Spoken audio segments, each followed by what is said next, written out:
But as you said, the running game was one of the bright spots for Stony Brook. They were able to get a lot done in the ground. Tykel Fields especially, he had 17 attempts for 41 yards. So just looking at that just in general, he had more carries than the entire trio of running backs, at least their premier one, so to speak. So they really just couldn't get it going offensively. They really couldn't convert on key downs when they needed to. And Fordham's passing attack was absolutely sensational in that game. Yeah, that's the thing, Anthony. And if we go back to speaking about Tykel Fields, it is a real threat for the Seawolves offense, and it's really, really good for us that Tykel Fields is able to keep the defense honest and not only be able to pass the ball down the field, but he could run the ball just about as good as anyone on the team. So if he's able to run the ball today and keep this Rhode Island Rams offense off the field, where the Seawolves secondary may struggle a little bit, that'd be very, very important. So that's something to keep an eye on. And another interesting point going into this game, the Seawolves are actually 7-0 in their history against the Rhode Island Rams. So even though the Seawolves are underdogs today, that's going to be another interesting story to keep watch of. Yeah, that was one thing I was about to go into. Ironically, although they are 1-3 on the year, they have never lost to Rhode Island, whether it be on the road or at home. Their last matchup back in 2019, Tykel Fields and Tyson Long were both on the field in that game, and it was a close game, but they were able to get it done on the road. So, although it's a different year, a different season, a very different team, it's still a similar situation here for Stony Brook. In that game, Anthony, in 2019, Tykel Fields actually won the game on a 50-yard touchdown with under a minute to go. A 50-yard rushing touchdown, may I add. And that's probably his most impressive facet of his game. So as they're showing him on the screen right now, so far this year he has 904 total yards and only 779 passing yards, so 125 rushing, which is second in the CAA. Exactly. We talked about Tykel Fields and his ability to be that dual threat quarterback. That is something that he's definitely going to need to do here against this Rams defense in order to have a shot at winning this game. But talking about the Stony Brook defense for a minute, especially against Fordham, I don't know if they were just gassed after playing Oregon on the road in a tough stadium, because mind you, in that game, the first half, Stony Brook played pretty well. They were only down by 10 points, I want to say, and then in the second half, they just gave up 31 unanswered to ultimately lose that game. And then obviously against Fordham, they gave up 31 points once again. So if you're Rhode Island looking at this game, you know you can score on Stony Brook. They've proven that they really can't get the key stops defensively, at least so far this season. But if you're Stony Brook, what is like the main thing that they need to do in order to fight against that?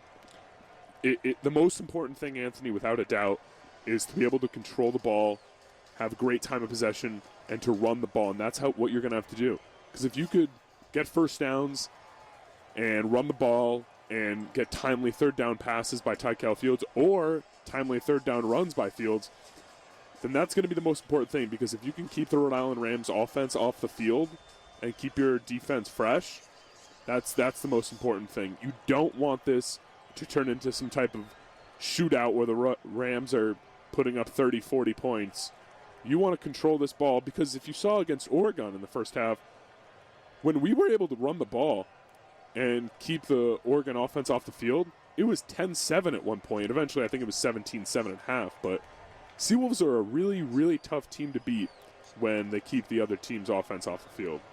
I agree. The time of possession battle is definitely going to be key in this one. But it's funny that you mention it, because in the game against Brown, when they won 45-24, they didn't actually win the time of possession in that game. Brown was able to hold the ball for 36 minutes compared to Rhode Island's 22, yet they still lost.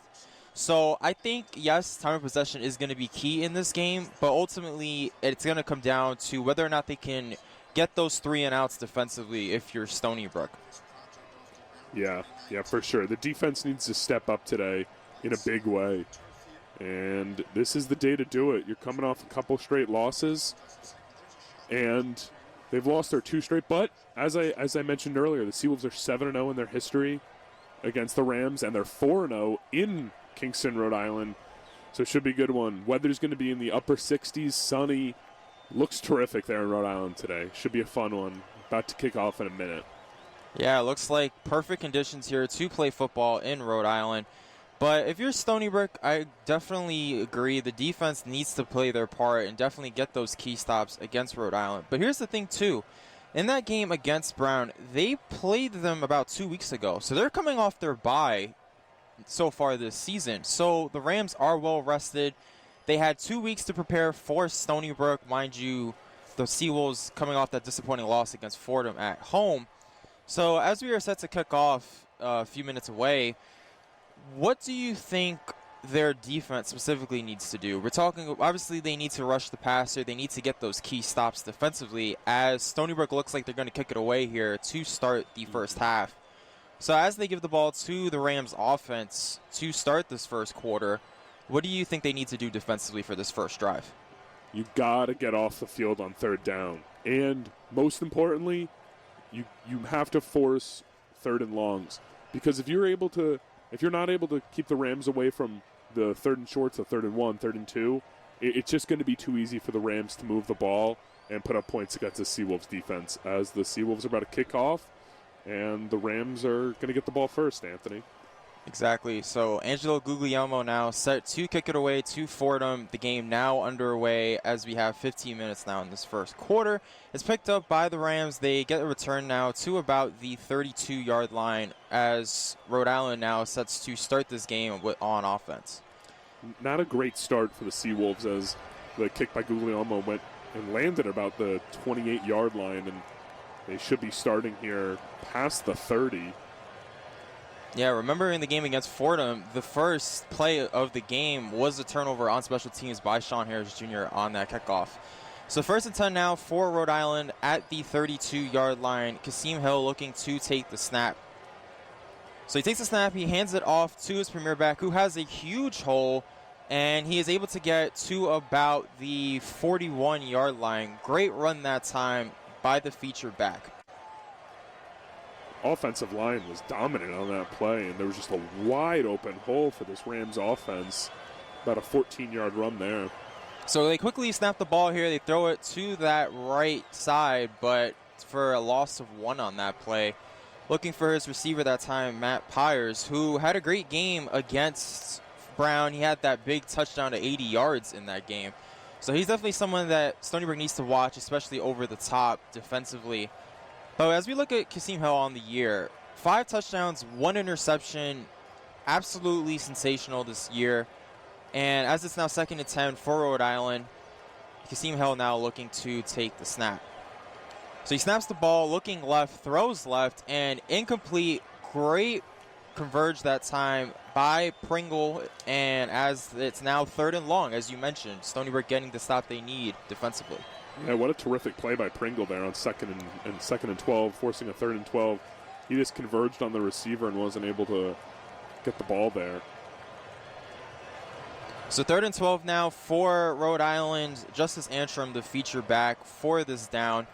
So it'll be 3rd and 12 now for Rhode Island at the 41-yard line.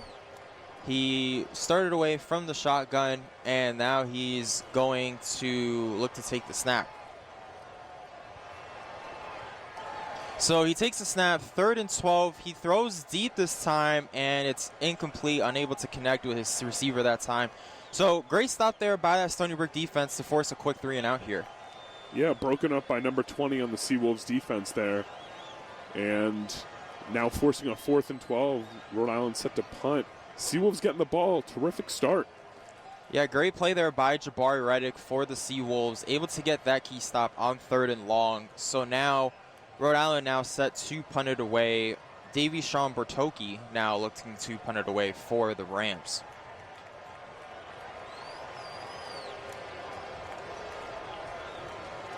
A bit of a high snap. He's able to get it away. And a fair catch is called for at about the 20-yard line by Siva Naket. So now Stony Brook now looking to take over offensively. So for this first drive, if you are Stony Brook, we mentioned the ability to run the ball with Kalb Fields in the running game. But what do you think is the key for this first drive? First drive is to get a first down, and then we'll see. But that's the most important thing. You don't want to start with a 3rd and out, 3 and out. Tyco Field's only passing at 54% so far this year, so he's got to pick that up if the Seawolves on a chance today. 1st and 10 for Stony Brook. Tyco Fields hands it off to Tyson Lawton for a minimal gain, a gain of about 2 yards. So it'll be 2nd and 8 now for Stony Brook at the 22-yard line.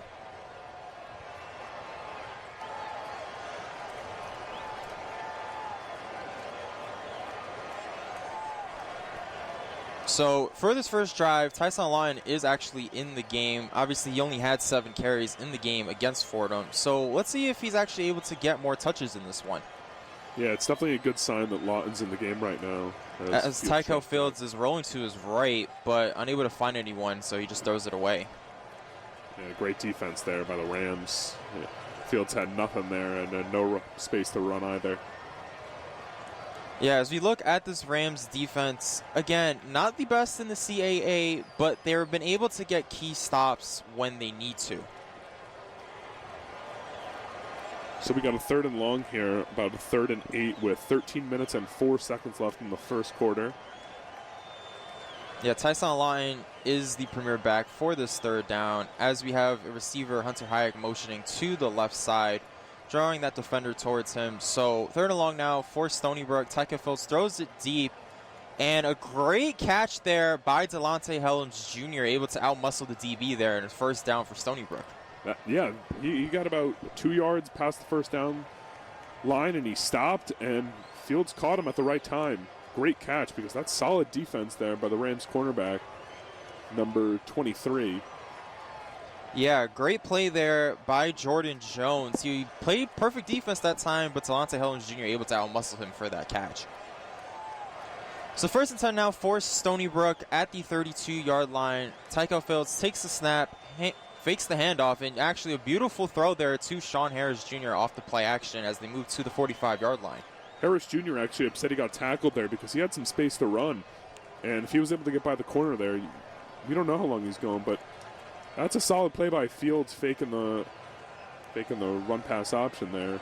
So a quick snap there. He hands it off to his running back that time, and he's able to get about 6 yards, moving it to now the Fordham side of the field. Tyson Lawton again with the carry that time. Yeah, it looked like a nice 6-yard run there. And now we got 2nd and short. Let's see what the Seawolves can do with under 12 minutes to go in the first here. So it's 2nd and 3 now for Stony Brook after a gain of 7 by Tyson Lawton, as the referee now is looking to officially start play. So 2nd and 3 for Stony Brook at the Rhode Island 49-yard line. Tyco Fields, he takes the snap, hands it off to, he hands it off to Tyson Lawton again that time, but only for a short gain. So it'll again be 3rd and short for Stony Brook. And while Lawton wasn't really able to get much there, it's important to note that this defense has to converge on the Lawton. So if Fields can keep one of those, and he's setting them up with all these plays, Fields can keep one, and as we're watching this game go left to right, if he does not give it off to Lawton, he keeps it himself, he may have a lot of space to run.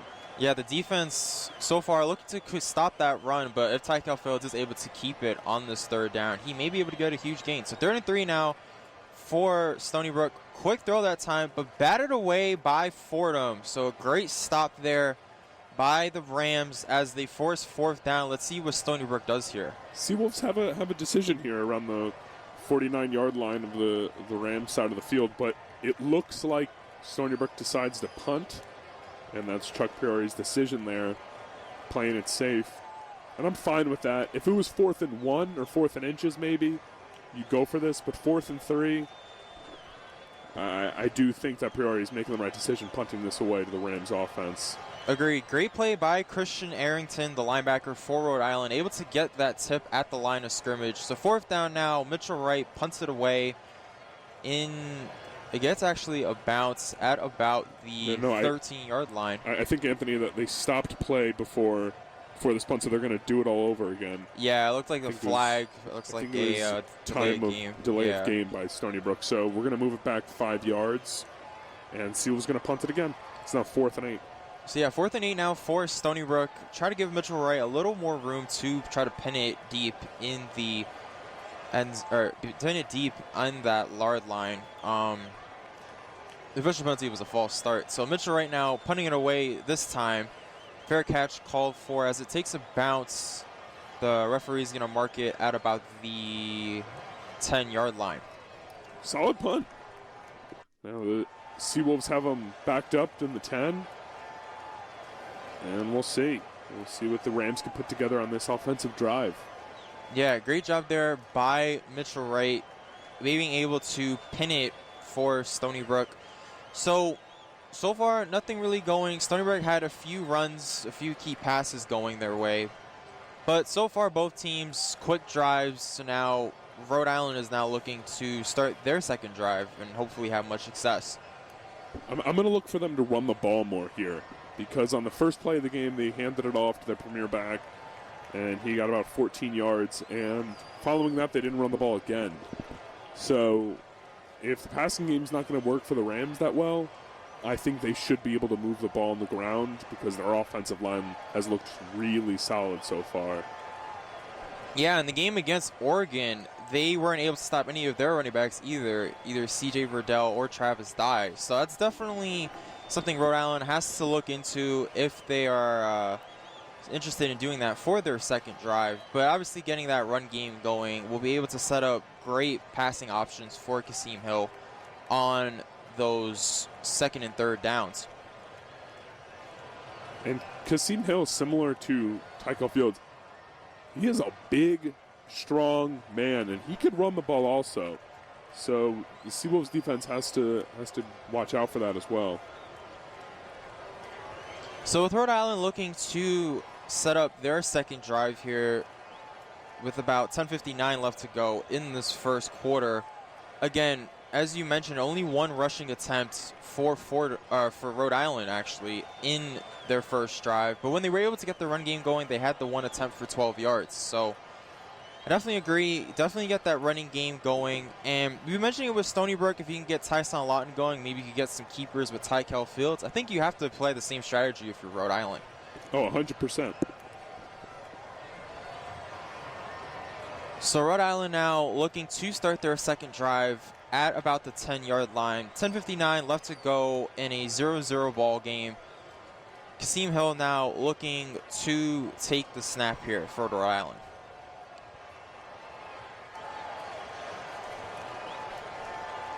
So he takes the snap, fakes the handoff, throws it beautifully to his receiver that time, who moves to about the 32-yard line. Great play there by number 84. That is, I believe, their receiver, Ivory Frimpong, who had 2 receptions for 76 yards in their game against Brown. So quick hurl up there, and now, as we've been saying, Kasim Hill, he takes it right up the middle for about 5 yards that time. So it'll be 2nd and 5 now for Rhode Island. Yeah, and something similar that the Seawolves do that the Rams will do is these designed quarterback runs. So it's not just scrambles that they end up running. That was a designed run. So Kasim Hill looking to get rid of it, but Stony Brook all over him that time, able to sack him. Makai Smith and Tyler King able to converge on him, but Brandon Lopez the first one there for Stony Brook. Yeah, I think the sack will be credited to Lopez there for sure.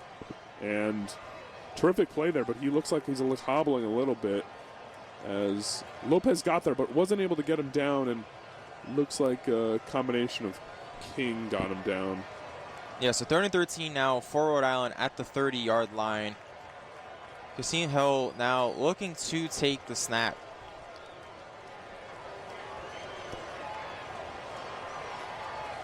He drops back, looks to throw, and is unable to get it to his receiver that time. So great job there by Stony Brook once again. So now it'll be 4th and 11 now. Akil Leyland on the coverage. Yeah, Leyland doing a nice job there, giving up no ground, and now the Rams will have to punt this ball back to the Seawolves. Back and forth start. Both teams getting a first down and then punting. All 3 drives so far. So far, neither team really able to get it going offensively. So with Rhode Island now punting it back to Stephen Aket looking deep to get the return. Let's see if the Seawolves can get anything going with their second drive. Looks like a false start. Seawolves defenders pointing at the Rams. The refs huddling up here, talking about it.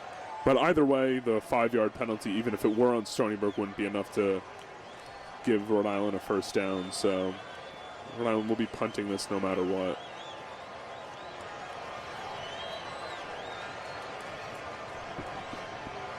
And it is on Stony Brook. But yeah, it looks like an offsides on Cato Jacobs, the DB, that time on special teams. So instead of a 4th and 11, it'll be 4th and 6, but as you said, not enough for a first down for Rhode Island. So again, the Rams looking to punt it away deep in their own territory.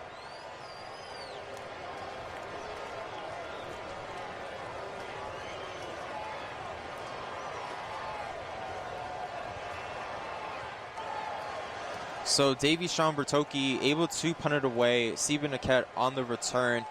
He is able to get a little bit of yardage that time, but only able to bring it to about the 24-yard line, and that's where Stony Brook will start their second possession. With 9:32 left to go in this first quarter, 0-0 is your score. Yeah, Niquette got maybe 4 yards there on the return. So it's going to be 1st and 10 for Stony Brook. We'll see if they can put together a drive here. And it does not look like Lawton is in for this play. Yeah, usually Stony Brook likes to switch out their running backs for multiple drives. So let's see if Stephen Niquette ends up getting extended playing time like he did last week, or if it's just Tyson Lawton if he's able to come back. So first down, Tycho Fields forcing it into triple coverage, it looks like, but there is a flag down on the field. Sean Harris, the intended receiver. Seawolves offense looks like believe it's on Rhode Island.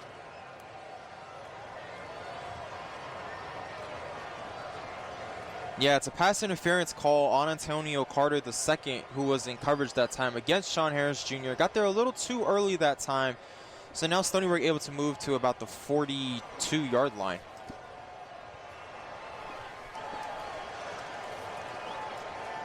So it'll be 1st and 10 for Stony Brook at the 39-yard line. 9:26 left to go in a scoreless ball game so far.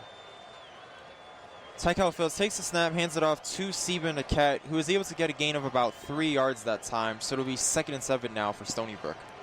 And if we go back to that last play with the pass interference, Seawolves got lucky because even though there was pass interference, Fields threw that into maybe triple coverage.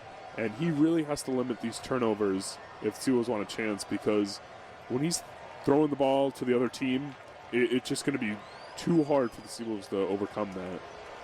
And that's something he struggled with in the past.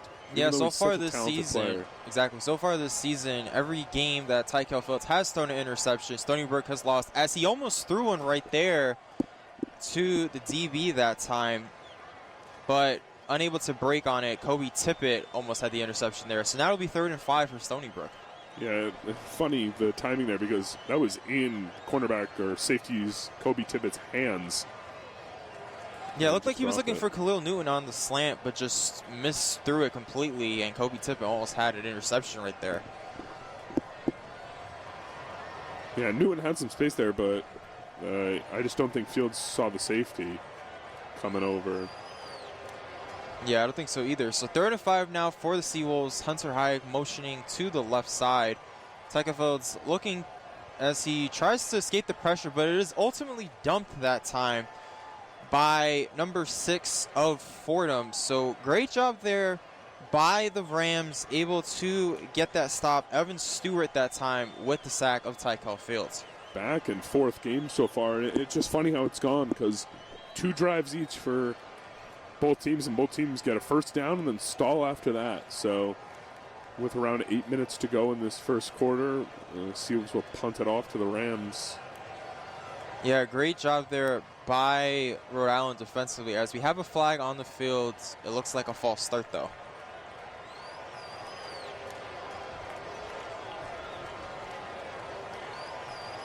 So it is indeed a false start on Stony Brook, so it'll now be 4th and 15 with Mitchell Ray looking to punt it away.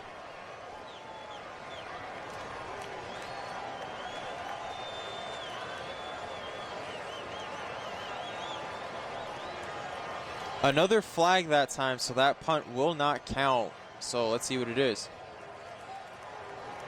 Wow, it's another false start for the Seawolves, and I'm sure Chuck Priori is not happy on the sidelines right now, because that, I believe, is the 4th penalty already for the Seawolves team.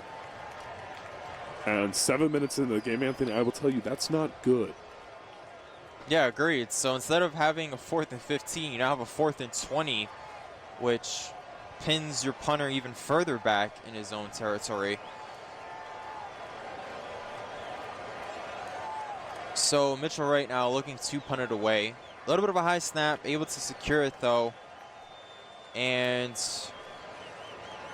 he's able to get the return there that time for a very minimal game. So Rhode Island will take up shop at the 26-yard line. Kasim Hill now looking to start his 3rd drive of the game.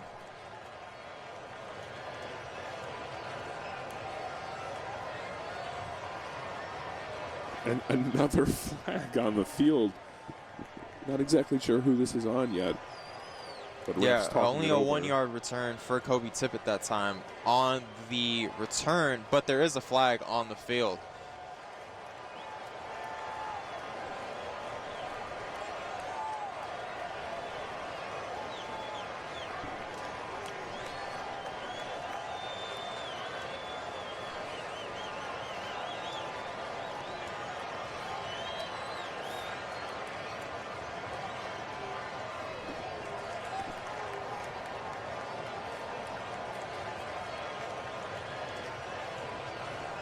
Yeah, so the penalty looks like to be an illegal formation by Rhode Island on the return, but Stony Brook opting to decline the penalty, so they'll ultimately end up starting their next drive at about the same spot, which is that 39-yard line. Yeah, with a solid punt and only 1-yard return, there's really no point to accept that penalty and repunt it. Agreed. So with that, 7:39 left to go in the first quarter of a scoreless ball game so far. And with that, let's send it back to Mac Minkowicz in the studio for a quick update. And actually, we are not going to do that. We're going to keep it here.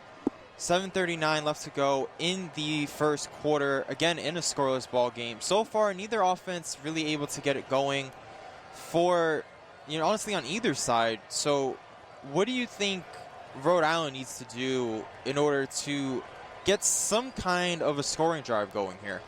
Anthony, I would say it's the same thing that the Seawolves need to do, and that's just to stay consistent, because we've seen 1 or 2 solid plays from this Rams offense, and then they just stall out, and the Seawolves defense are able to make a play, or Kasim Hill can't make a throw. So this is the drive where the Seawolves defense really needs to tighten up and hold out, because you don't want to play from behind against this good Rams team. Agreed, and that's one of the struggles for Stony Brook this year, falling down big in critical moments of the game. In their season opener against New Hampshire, they really fell down pretty big in that game, 21-0. So if you're Stony Brook, you can't allow multiple scoring drives at least here. You need to prevent Kasim Hill and this Rams offense from honestly just getting into field goal range, because ultimately both teams have kind of stalled offensively. So I think whoever can really get that first drive going is going to have all the momentum.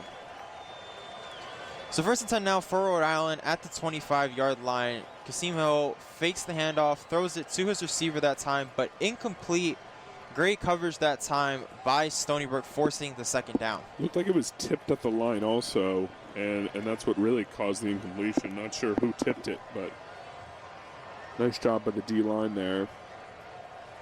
Yeah, great play there by Dejon Owens that time in coverage, able to force the incompletion.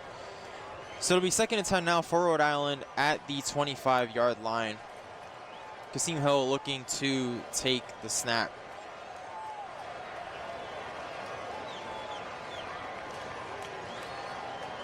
So he's able to get the play off, fakes the handoff, he keeps it himself, runs it up the middle for a gain of about 2 or 3 that time. So it'll be 3rd and long now for Rhode Island. Stony Brook really keeping an eye on Kasim Hill here, because both times he's looked to run, and the one time the Seawolves sacked him, there's been a lot of bodies surrounding him, as there should, because he is a big, strong man who can get a lot of yards on his carries.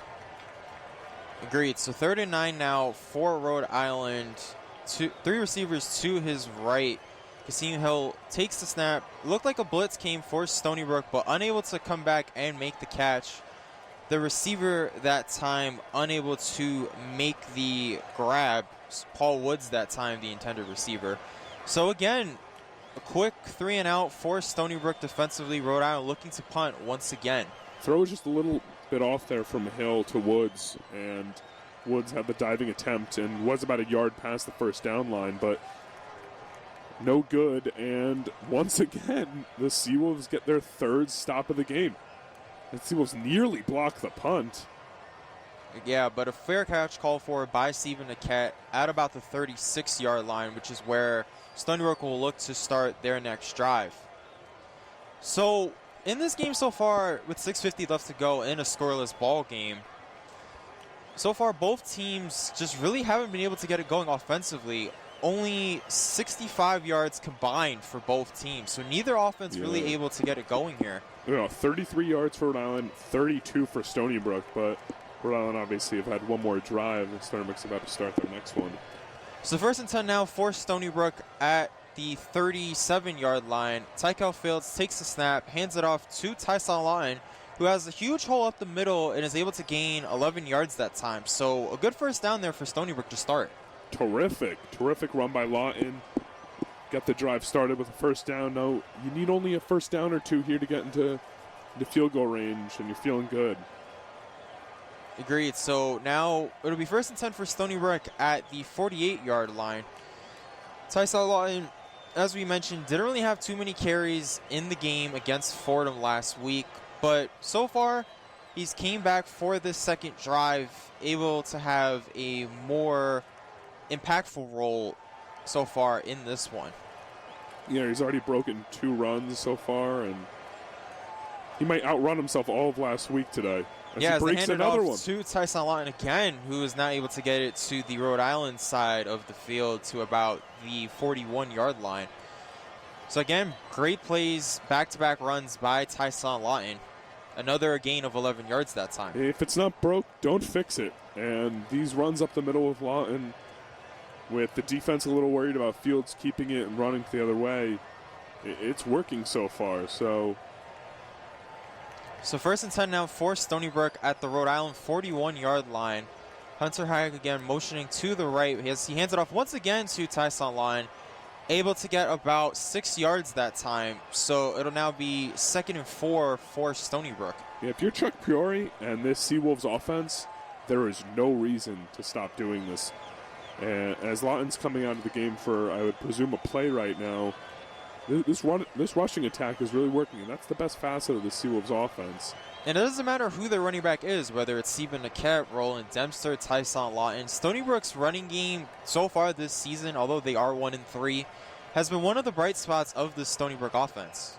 As Tykel Fields takes the snap, rolling to his right, tries to juke the defender, and just throws it out of bounds. Great job there by Rhode Island defensively. Yeah, that was tough. There was nothing there for Fields to do as the defense converged on him. Fields smart enough to throw the ball away, and now facing a 3rd and 4.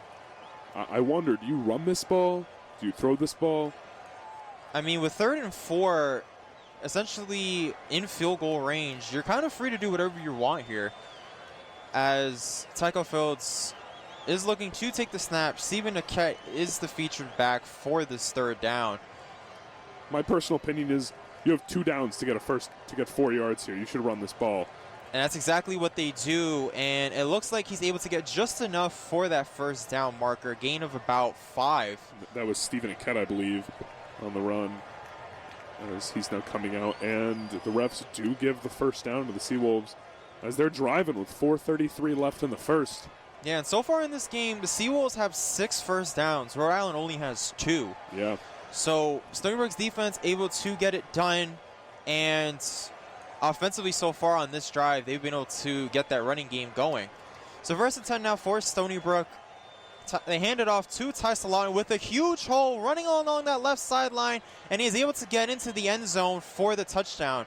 A 30-yard run by Tyson Lawton, just checking back into the game. And Stony Brook early with the 6-0 lead, 4:10 left to go in the first quarter. And just as I said, Tyson Lawton might outrun himself from last week. He does it on that run himself. and a 38-yard touchdown. The Seawolves go up 6-0 here in the first quarter, 4:10 to go. What a start. You're the underdog going into Rhode Island. That's how you do it. That's how you draw it up. Exactly, and out of Stony Brook's 95 yards so far in this one, Ty Salon has 68 of those yards. Wow. So far, Ty Salon has been the go-to guy, at least on this drive, as Stony Brook is able to get a 30-yard touchdown from Ty Salon. Angelo Guglielmo with the extra point, and it's good. So with 4:10 left to go in this first quarter, Stony Brook able to get the first score of the game, a touchdown by Ty Salon of 30 yards as they take a 7-0 lead in this first quarter. Rhode Island they don't have an answer for Ty Salon. They don't. And as long as the Stony Brook offensive line holds up, they should keep this up. Again, it doesn't matter who Stony Brook is taking on. If they're able to get that running game going with Tyson Lawton, Stephen Niquette, or even Roland Dempster, they're able to control the ball game and able to really get it going offensively. So far this season, though, it just hasn't been the case. But so far in this one, Tyson Lawton has been absolutely sensational. Yeah, Seawolves look like they're sick and tired of losing and coming off 2 straight. They want to get back to how they played against Colgate a couple weeks ago, where they won and they dominated on the ground. So 11 minutes have passed in this game, and it has been a one-sided performance so far, with Rhode Island only having 2 first downs, and the Stony Brook defense been dominant, and the Stony Brook offense now up 7-0. Exactly. So with 4:10 left to go in this first quarter, Stony Brook just scoring a 30-yard touchdown from Tyson Lawton as Angelo Guglielmo is set to kick it away. Rhode Island now with the return, and honestly not really able to get much that time. Great job by the Stony Brook special teams as he's only able to get it to about the 11-yard line. Terrific job right there. As the returner for Rhode Island tried to cut it to the outside, ran across the field from the left to the right, and instead of moving north-south, he only gets to the 11-yard line and was not able to make it to the outside. So all the momentum on the Seawolves side here. Jalen Smith on the return that time, really not able to get anything that time. So now Rhode Island's going to start deep in their own territory at about the 11-yard line, as Kasim Hill now looking to take the snap here. So first and 10 now for Rhode Island. Kasim Hill takes the snap, hands it off to the running back who has a huge hole up the middle, able to get it to about the 31-yard line. Justice Antrim. That's not a name we've mentioned so far in this game. You mentioned it earlier. If you're Rhode Island, you need to run the ball and able to get a lot of yardage that time. Yeah, you just have to have the mindset if you're the Rhode Island Rams that you don't need to get it all back in one play with these deep passes. This Justice Antrim can break off long runs just like Tyson Lawton can on the Seawolf side.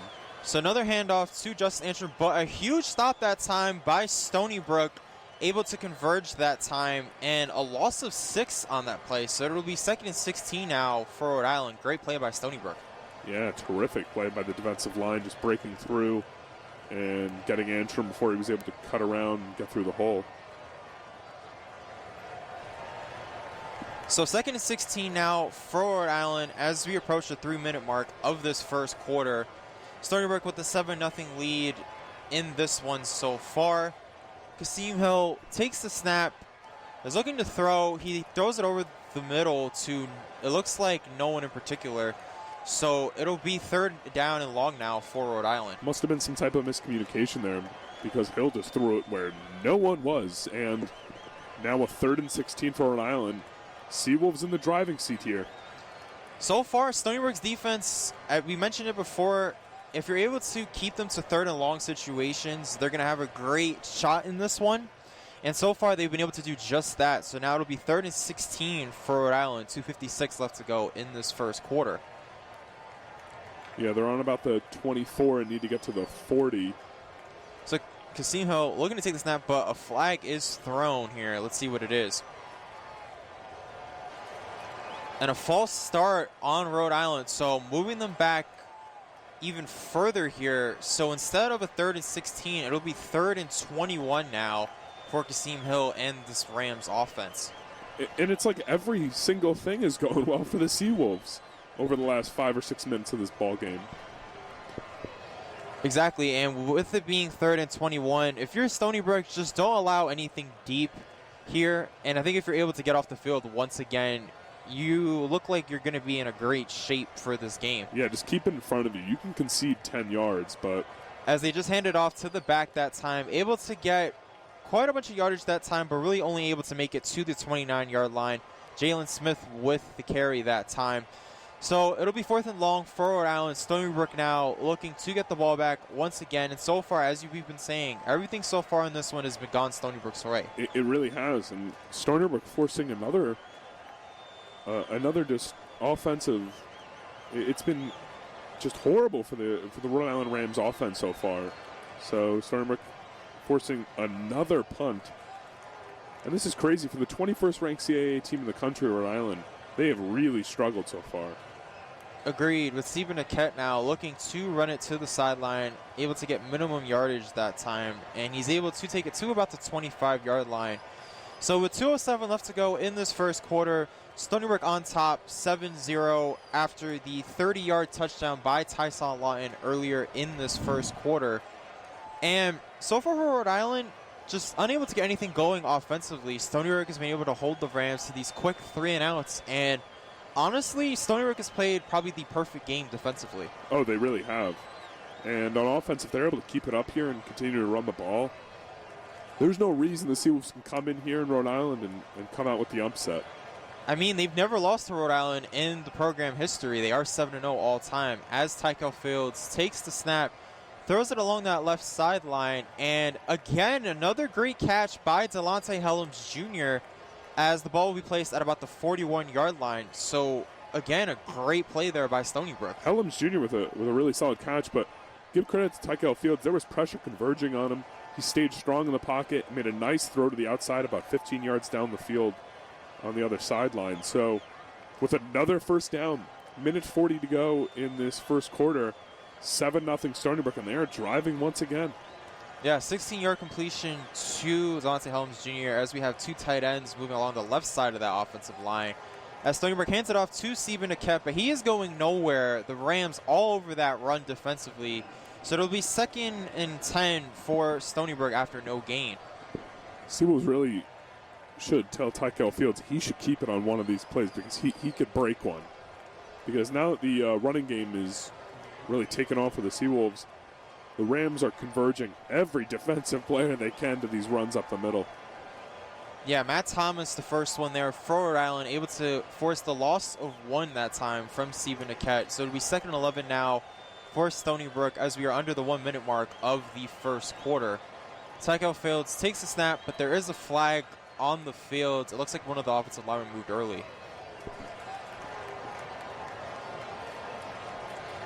Yeah, that's going to hurt there for the Seawolves. Yeah, false start on Justin Morgan, the offensive lineman that time for Stony Brook. So instead of a 2nd and 11 that time, it'll be 2nd and 16 for Stony Brook as we approach about the 42nd mark of this first quarter. And the problem is when you make mistakes like this and you get into 2nd and 16, you really can't use what got you here, and that's the run game. Yeah, so 2nd and 16 for Tykel Fields. He hands it off to Stephen Niquette, who's only able to get a gain of about 3 yards that time. So, again, great play by Rhode Island defensively to end this first quarter, as it'll be 3rd and long now for Stony Brook.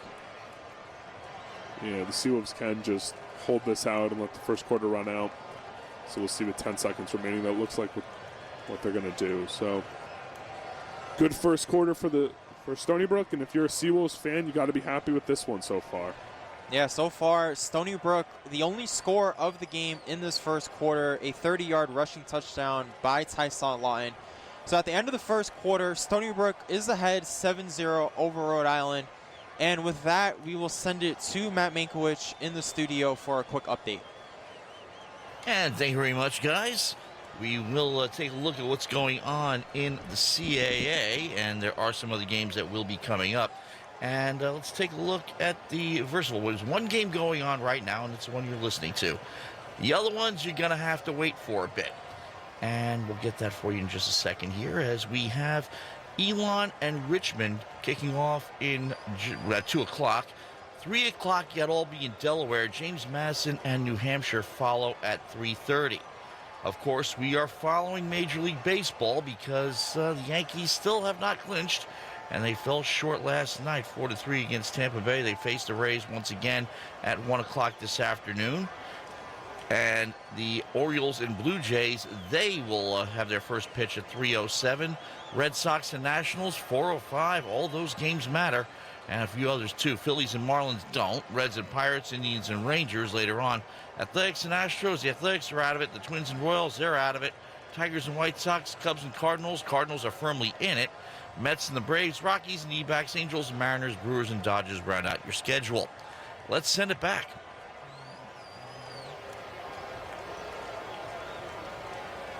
Update as we begin this second quarter. Stony Brook ahead 7-0 in this ball game, and so far Rhode Island only able to get 3 first downs so far in this game. And honestly, Tyson Lawton so far 68 rushing yards in that first quarter and the 30-yard touchdown to give Stony Brook the lead here. He's really been the main difference in this one. Yeah, there's been 2 things where if you're a Seawolves fan, you got to be ecstatic about, and that's the defense and the running game, especially Tyson Lyon, because both have been just utterly dominant through 15 minutes here in Rhode Island. And as I mentioned before the top of this ball game, honestly, if you're Stony Brook, you need to get the run game going, and your defense needs to be on point. So far in this one, both of them have been able to do just that. Stony Brook so far looking to start this second quarter with a 3rd and long, though, at their own 35-yard line, a 3rd and 13 for the Seawolves. As Tycho Fields takes the snap, just hands it off to Stephen Niquette for a gain of about 5 yards that time, moving it to the 42-yard line. So the first stop of the game here for Rhode Island after giving up that touchdown earlier in that first quarter. So the Rams now looking to get the ball back. Yeah, Stony Brook playing it safe there, running it on 3rd and 13, and I'm fine with that play call from Stony Brook because you really don't want to make a mistake and turn this ball over with a long pass there on 3rd and long. Play smart, play a field position game, punt this ball away, and continue that great defense. So Mitchell Wright punting it away for Stony Brook. Rhode Island now looking, a bit of a drop though that time by the returner, able to pick it up. And he's still running this time, able to get to about the 34-yard line. So a bit of a bobble that time by the Rhode Island returner, but able to get a lot of yardage that time, as it looks like there's another flag on this play. Yeah, not only did he bobble that, he miscaught it and it hit the ground. So Stony Brook, if they were able to get to that ball, that's their ball. But it looks like there was an illegal block in the back by Rhode Island, and this one's coming back. Yeah, so after that big return there by Rhode Island, just now moving it back, which is not what you want if you're the Rams. And after a great return by Kobe Tippett, now Rhode Island now is looking to start their drive at now the deep in their own territory, it looks like. Yeah, maybe the 7-yard line here. Yeah, and so far, although we've talked about Stony Brook's defense, they have not been able to stop Justice Antrim at all as they hand it off to him. And he's able to break a hole on that right side. Great tackle made, though, by Tyler King, as it looks like he could have gotten more there. Oh, my God, yeah. Tyler King, if he doesn't make that little trip tackle at the end on Antrim had a lot of space to run. So even though giving up 7 yards there isn't good, big tackle there by King. As they hand it off once again to Justice Antrim, but only really able to get 3 yards that time on the ground. So it'll be 3rd and short now for Rhode Island. Yeah, this is close. They're not going to bring out the chains, but they are calling it 3rd down and not giving the Rams a first. Rhode Island now 0-4 so far today on 3rd down. So Kasim Hill now looking to take the snap on this 3rd and short. Justice Antrim in the backfield. Keep it with Kasim Hill, and it looks like he might have gotten the first down. Not entirely sure there. We'll see how the referees rule it in just a second. And it looks like they're giving him just enough for that first down. So they keep it with Kasim Hill that time and able to get the first down. It's going to be tough for Stony Brook to ever stop a Kasim Hill quarterback keeper there, because he is just so big that when he gets behind the center, it doesn't matter if you have every defender right there, but it does look like they're going to bring the chains out and check because this is so close. Yeah, and it looks like one of the Stony Brook players got injured on that play. It looks like Makai Smith, I want to say, their defensive lineman that time. So with 13 minutes left to go in this second quarter, Rhode Island just converting on their first third down conversion of the game, which is crazy to think about considering how good they've been so far this season. Yeah, now 1 out of 5 so far today. And with 14:09 to go in the second, Stony Brook up 7-0 right now. And Kasim Hill, it's crazy for such a talented guy. He's only 2 for 8 for 20 yards right now. So Stony Brook defense is doing everything they possibly can. Justice Antrim's really the only one who's gotten something going for the Rams offense, for 5 attempts for 34 yards and 1 19-yard rush coming along with it. So Stony Brook defense has to keep it up. Yeah, agreed. As Makai Smith, looks like he's walking on his own, so that's always a great sign to see if you're a Seawolves fan, as he's been one of their key contributors along that defensive line as they put him in that medical tent. So we'll see if he's okay a little bit later in this ball game. But as you said, Stony Brook leading 7-0, 14:09 left to go in this second quarter, and Justice Antrim really being the only bright spot for Rhode Island so far offensively. Kasim Hill, he needs to get it going. So far, the Stony Brook defense has just outplayed him, both at their front seven, but also their secondary as well. Oh, yeah. There's been nothing that Kasim Hill's done right now that has really threatened the Stony Brook team. So right now, the Rhode Island offense has only had 67 yards of total offense compared to 117 for Stony Brook. So it'll be 1st and 10 now for Rhode Island at about the 17-yard line. Kasim Hill takes the snap, hands it off to Justice Antrim, who is able to get a huge hole and still fighting for more yardage, as he is able to take it to about the 25-yard line, a gain of about 7 that time. Now 6 for 41 for Antrim. Seawolves honestly have no answer for him so far. This offensive line has looked really dominant for Rhode Island, and Antrim has just holes up the middle and on the side so far.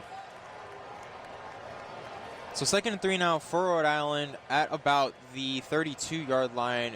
They hand it off once again to Justice Antrim, who has a huge hole along that right side, and he's able to gain about 10 yards that time. So it'll be 1st and 10 now for Rhode Island. Great play once again by Justice Antrim. Yeah, once again, he has a huge hole on the side, and Stony Brook defense looks a little trick there, expecting him to go up the middle, but he breaks it to the outside and gets 10 yards for a first.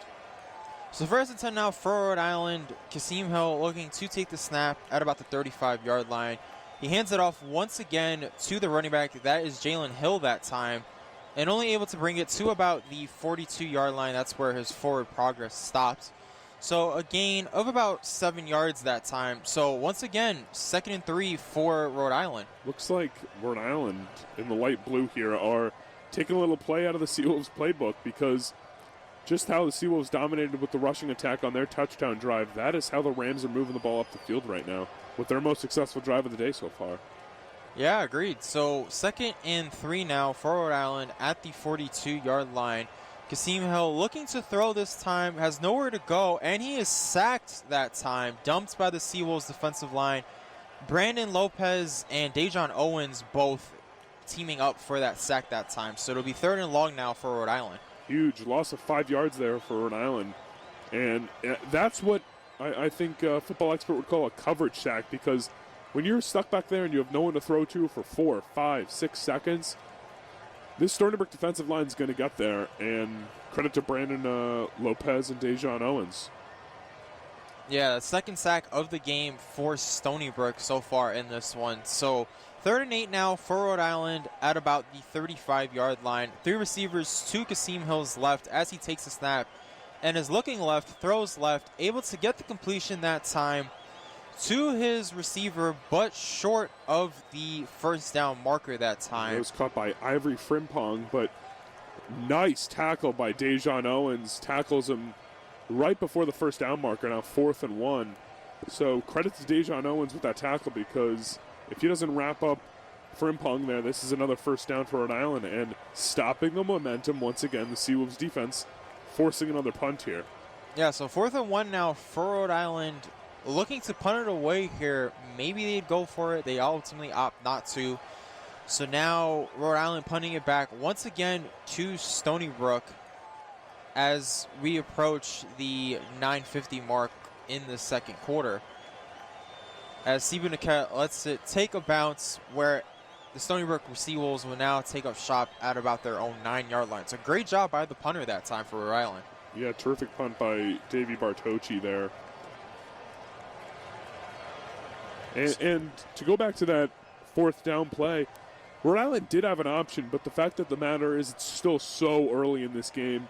They're on their side of the field, and even though you think you're probably going to get that 95% of the time with Hill just rushing it up the middle, it's hard to take that chance. You trust your defense, and now Stony Brook gets the ball back right now on their own 9.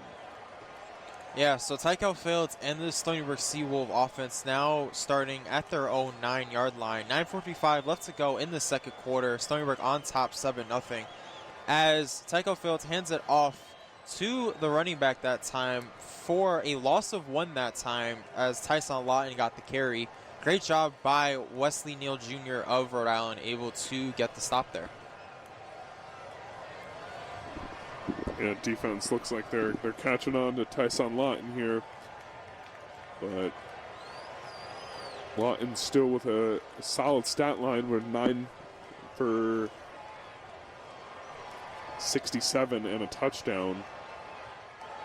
So 2nd and 11 now for Stony Brook. Another handoff once again to Tyson Lawton, who has a huge hole along that left side as he takes it out of bounds at about the 30-yard line. A gain of 22 that time. So after the loss of 1, he's able to break it for 22. Yeah, and as I just mentioned the stat line, it is still the first half, Anthony, and he has 89 rushing yards and a touchdown. Well, if you have him on your fantasy team, you're happy because Tyson Lawton's having an incredible performance so far.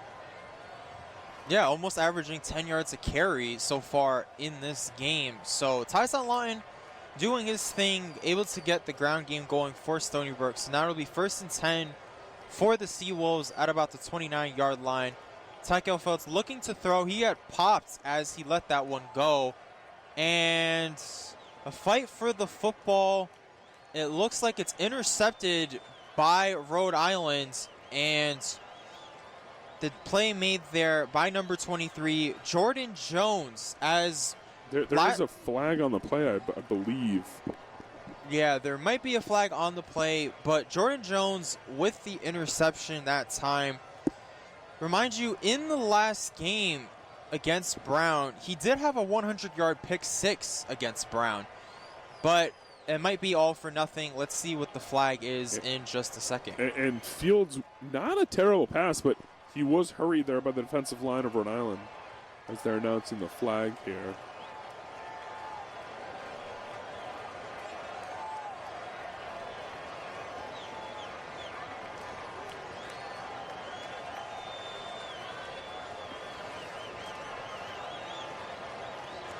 And it looks like the interception will be nullified by Rhode Island. Again, great pressure there by the Rams.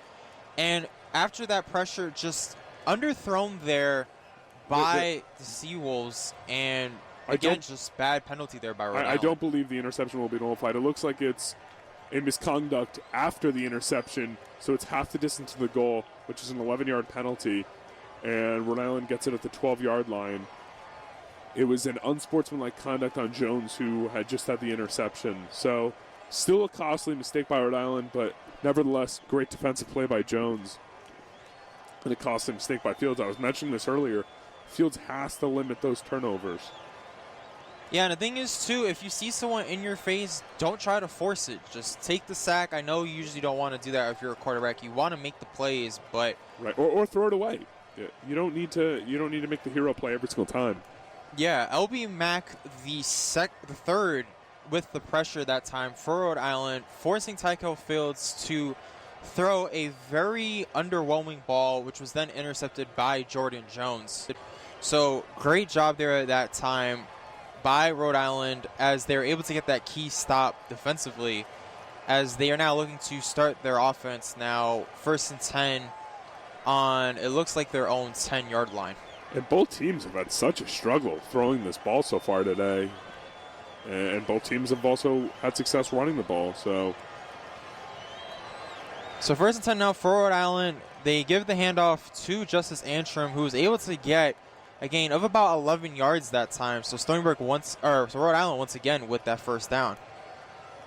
They're actually thinking to mark it just a little bit short that time, so it'll actually be 2nd and 1 now for the Rams. 9-yard run for Antrim. He's up to 60 yards for the game. So 2nd and 1 now for Rhode Island. Kasim Hill looking to take the snap. Stony Brook stacking the box that time. He throws it to his receiver, caught that time by Ivory Frimpong. He's a name we have been mentioning a lot here for Rhode Island. So it'll be 1st and 10 now for the Rams. Yeah, wide open for Frimpong. Just runs about 9 yards downfield, stops, and Hill catches him right in stride. Easy first down for this Rams offense. And so far for the Rams, he's the only receiver with positive yardage. He has 3 receptions for 38 yards. So really the only one able to get it going in the passing game for Kasim Hill. As Rhode Island takes the snap, hands it off once again to Justice Antrim, who's only able to get a gain of about 3 yards that time. So they move it to about the 32-yard line of Rhode Island. Antrim gets a modest 3 yards, but once again, this offensive line is just moving Stony Brook out of the way, and it looks like Antrim has huge holes every single time they give him the ball. If I'm Rhode Island, I don't stop running this ball. You're just having way more success running this ball than throwing it. Agreed. So 2nd and 7 now for Rhode Island at their 32-yard line. Kasim Hill looking to take the snap. He does a quick throw to his right, able to complete it to Jamal Mensah, the receiver that time. And he's able to get a gain of about 6 yards. So able to get probably their biggest passing completion other than Ivory Frimpong in this one. So again, 3rd and short for Rhode Island. Really big play here for both teams. Stony Brook can get a stop, that'd be huge. As they hand it off once again, and they're unable to get that stop as Justice Antrim once again running along that right side, able to get 10 yards that time, and Rhode Island once again moving the chains. As dominant as Tyson Lawton has, Antrim is right there with him. He already has 73 yards in this first half. So far, neither team able to stop the run whatsoever. And we have yet another injured player for Stony Brook. That is Brandon Lopez, the defensive lineman that time. So with 6:16 left to go in this second quarter, Stony Brook on top, 7-0. And honestly, offensively, for both teams, neither team able to really get it going through the air. And honestly, the ground game is what really both teams have been relying on in order to have any success in this one. Yeah, teams combined 80 passing yards in this game, but 188 rushing yards combined. 100 for Stony Brook, 88 for Rhode Island. And both teams, it's been a little sloppy. 5 penalties for Stony Brook, 4 for Rhode Island. And Stony Brook has 10 first downs. Rhode Island catching up with 7, but if Stony Brook can get another stop and get the ball back with the lead and make this a 2-score game before half, that'd be huge because they really need to stop all the momentum they can with the Rams right now. Yeah, agreed. After that interception by Jordan Jones, it looks like at home in Rhode Island, the Rams have kind of taken a bit of the momentum here, relying on Justice Antrim and that offensive line so far in this drive, as they are now at their own 48-yard line. So 1st and 10 now for Rhode Island at their own 48-yard line. 6:16 left to go in the second quarter. Rhode Island is down 0-7 to Stony Brook, as Tyson Lawton having the only score of the game, that 30-yard touchdown in the first quarter. So it'll be 1st and 10 now for Rhode Island. Kasim Hill looking to take the snap. But before he does take the snap, what do you think, besides the run game, how do you think Rhode Island could get their passing game going? I just think you have to make the Seawolves defense more aware of this run, so they pay less attention to wide receivers like Frimpong, as Hill keeps it himself and gets down the field. And has a huge hole running to about the 12-yard line. Wow, a gain of 40 yards that time on the quarterback keeper. Akil Leyland that time able to get the stop, but honestly, he might have saved a touchdown right there. He did save a touchdown. Kasim Hill was 42 passing yards on the game. Just got 40 right there with a rushing attempt, and just up the middle shows his speed and strength. And that's a huge tackle by Leyland, but not a good defensive play. There's just been too many holes in the Seawolves defense. Yeah, unable to stop the run, whether it's Kasim Hill or Justice Antrim, as they hand it off once again to Justice Antrim, only able to get a gain of about 2 yards that time. So it'll be 2nd and 8 now for Rhode Island. Yeah, big play there. You really have to hope that you hold them to a field goal here. And on 2nd and 8 here, it's not 2nd and goal just yet. The first down marker is at about the 2 or 3 yard line where the Rams would need to get to. So it'll be 2nd and 8 now for Rhode Island on the Stony Brook 10-yard line.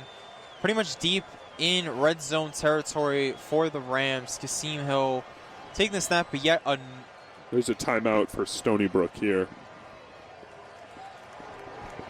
So Stony Brook going to talk it over before this big 2nd down play.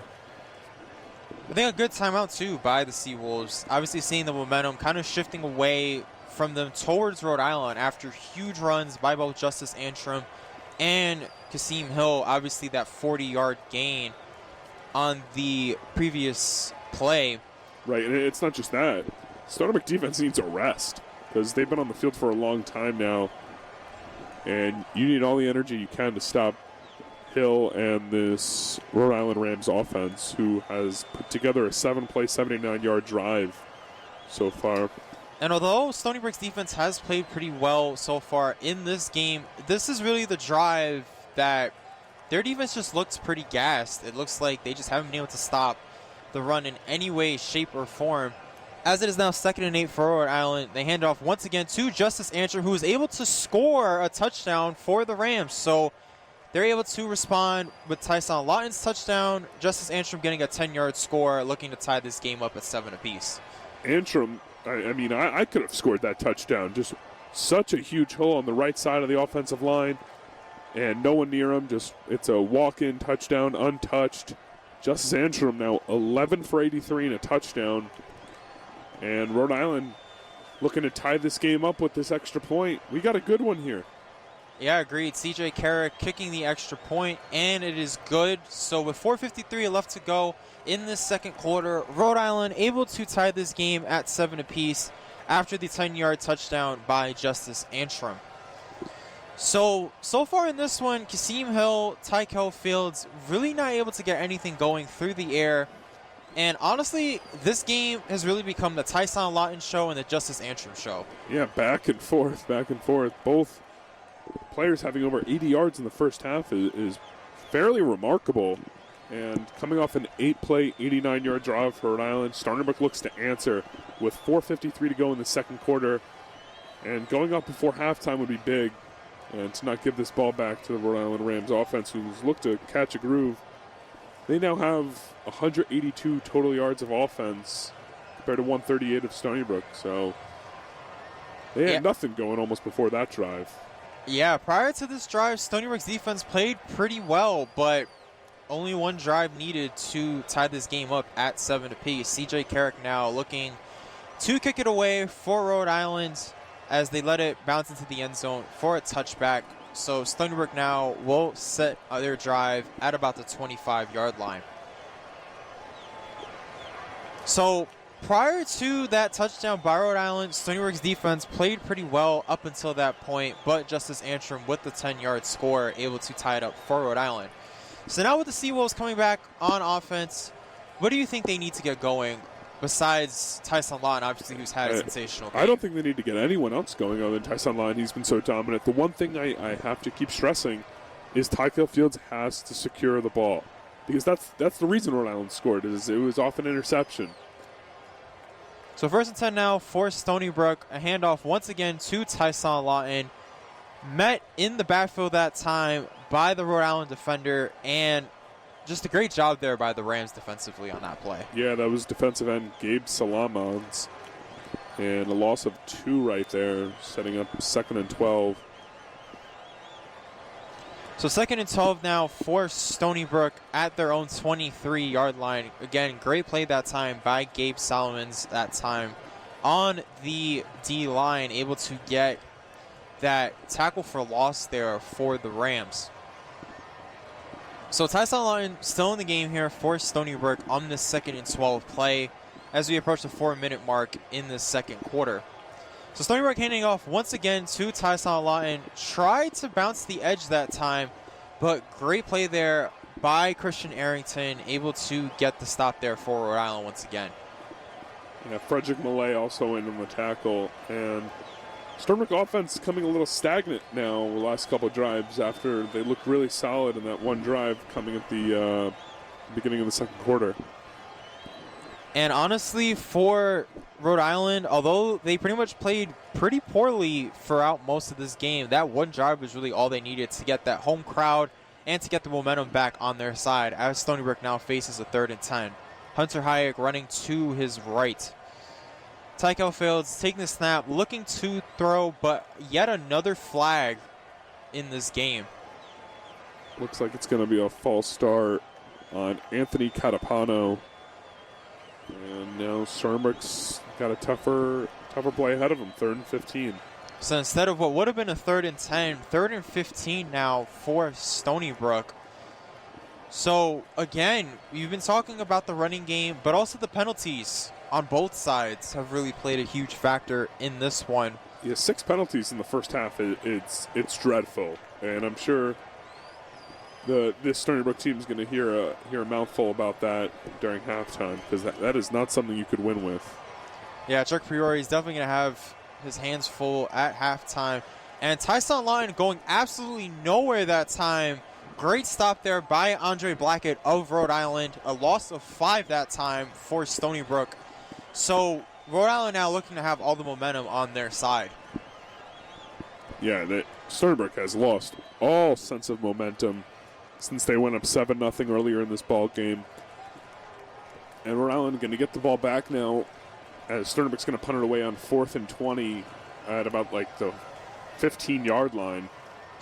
Great job there by that Rhode Island defense. Only forcing 2 minutes off the clock for Stony Brook, keeping them to a 3-and-out. So now Mitchell Wright once again looking to punt it away for the Seawolves, as it is 2:57 left to go in a tie ball game in the second quarter.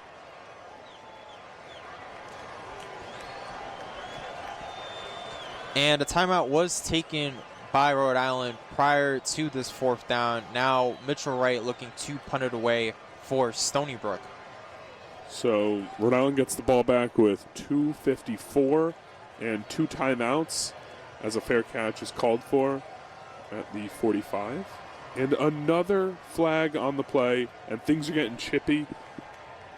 Rhode Island and Stony Brook huddling up, and the refs are trying to part the players. As the refs look like they do a nice job of it. Yeah, just not a great play there by Randy Pringle, it looked like, after the receiver called for the fair catch, kind of just ran into him at the end of it. Let's see if that is the flag on this particular play. Yeah, and I get that's difficult for Pringle, but when Kobe Tippett raises those hands and calls for a fair catch, you just got to get out of the way.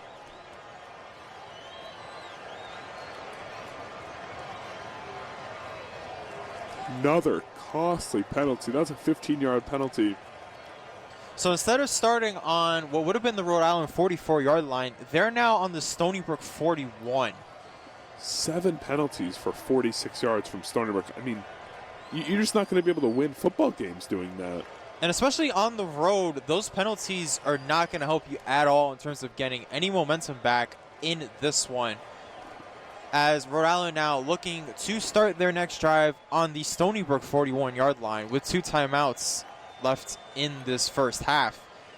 So Kasim Hill taking the snap, handing it off to Justice Antrim, getting a gain of only about 2 yards that time. Rigi DeManchi with the tackle that time for Stony Brook. DeManchi making a nice play there. and holding it to 2 yards, because a 2-yard run is a win for the Stony Brook defense, saying that the Rhode Island rushing attack has averaged 6.5 yards a carry so far. Yeah, so far the Seawolves unable to get anything going in terms of defensive stoppage on the run game, as Kasim Hill keeps the ball this time and is able to get what looks like enough for a first down, a gain of about 8 yards that time. So again, great job there by Rhode Island, keeping it on the ground and moving the chains. Kasim Hill a little upset at the refs that there was no foul called there, because he lost his helmet and got hit, and he has to come out of the game for one play because of his helmet, I believe. Yeah, as we look at the replay that time, it looked like he got hit late there by Dejon Owens. It looked like a bit of a helmet-to-helmet contact, but no call there from the refs, as it'll be first down and 10 now for Rhode Island, as they just handed off to Justice Antrim along that left sideline.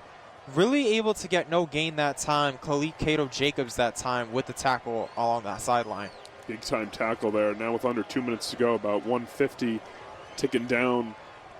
If you could hold them to a field goal or less, it's a win here for Stony Brook with the Rhode Island Rams at the 30-yard line. This would not be an easy field goal from this spot. So you got to play good defense from here. So 2nd and 11 now for Rhode Island. Kasim Hill takes the snap, hands it off once again to Justice Antrim. But Stony Brook all over that time, as he is held to a gain of about 2 yards that time. Carthel Flowers coming in as that DB. Carthel Flowers with a heck of a tackle there. And coming in, they're making a huge stop and a big-time tackle. Now with 1:08 ticking down, it's now 3rd and 9, still at about the 29-yard line.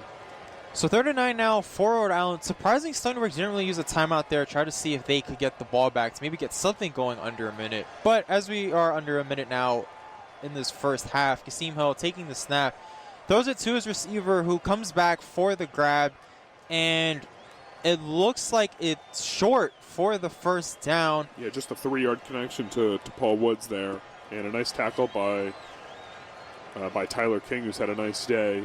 And 4th down, you'd expect Rhode Island to look to kick a field goal, but they are keeping the offense on the field. 4th and 5 with 25 seconds. What a baffling play call.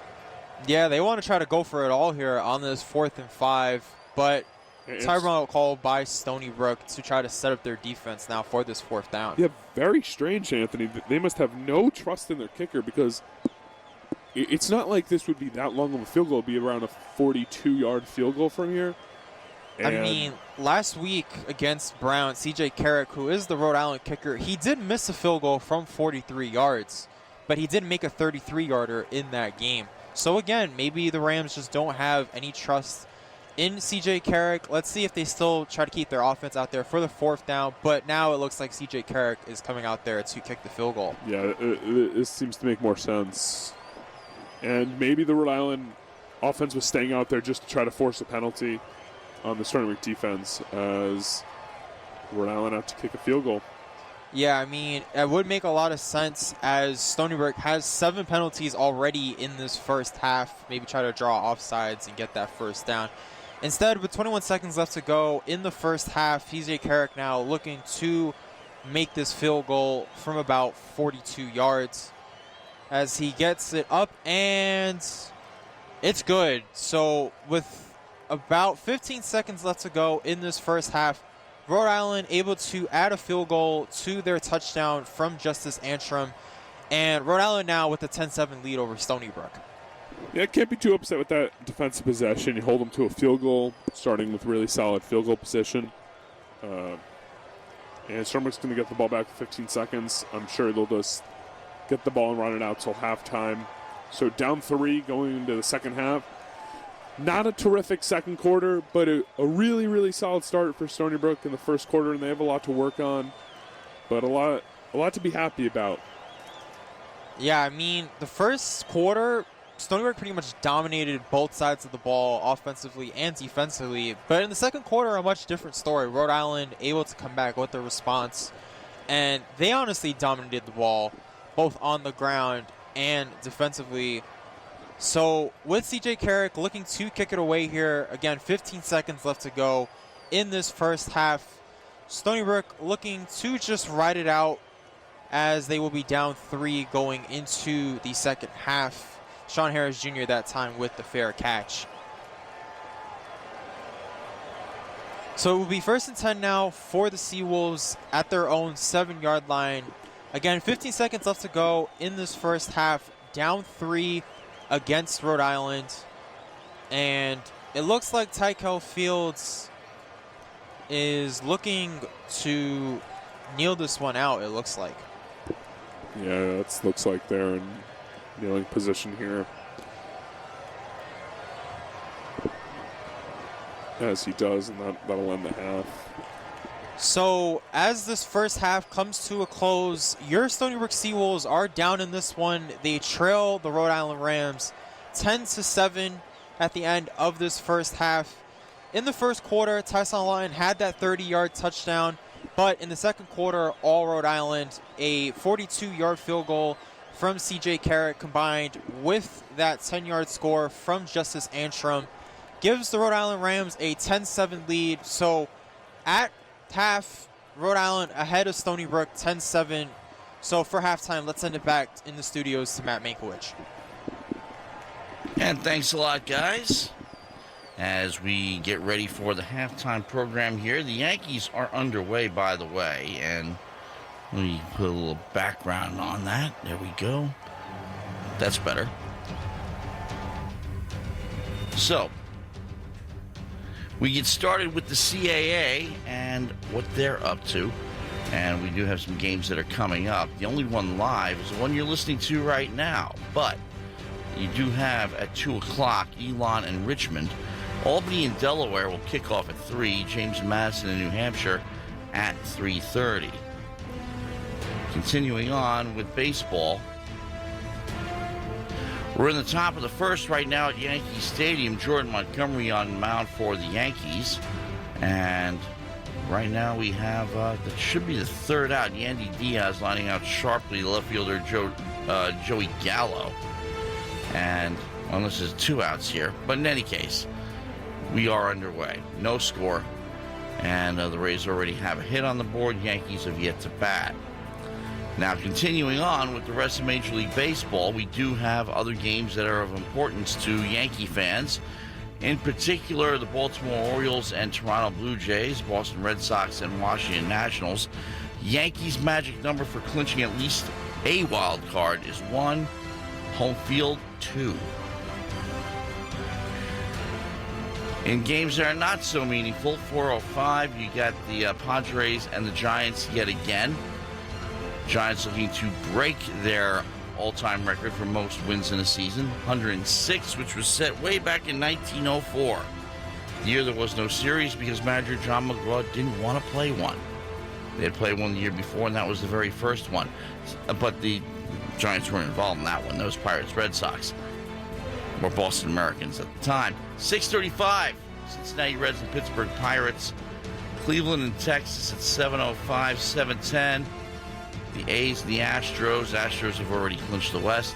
7:10, Minnesota KC as well. Detroit and Chicago White Sox, they've clinched the Central. Cubs and Cardinals. Cardinals have clinched one wild card. That is at 7:15. And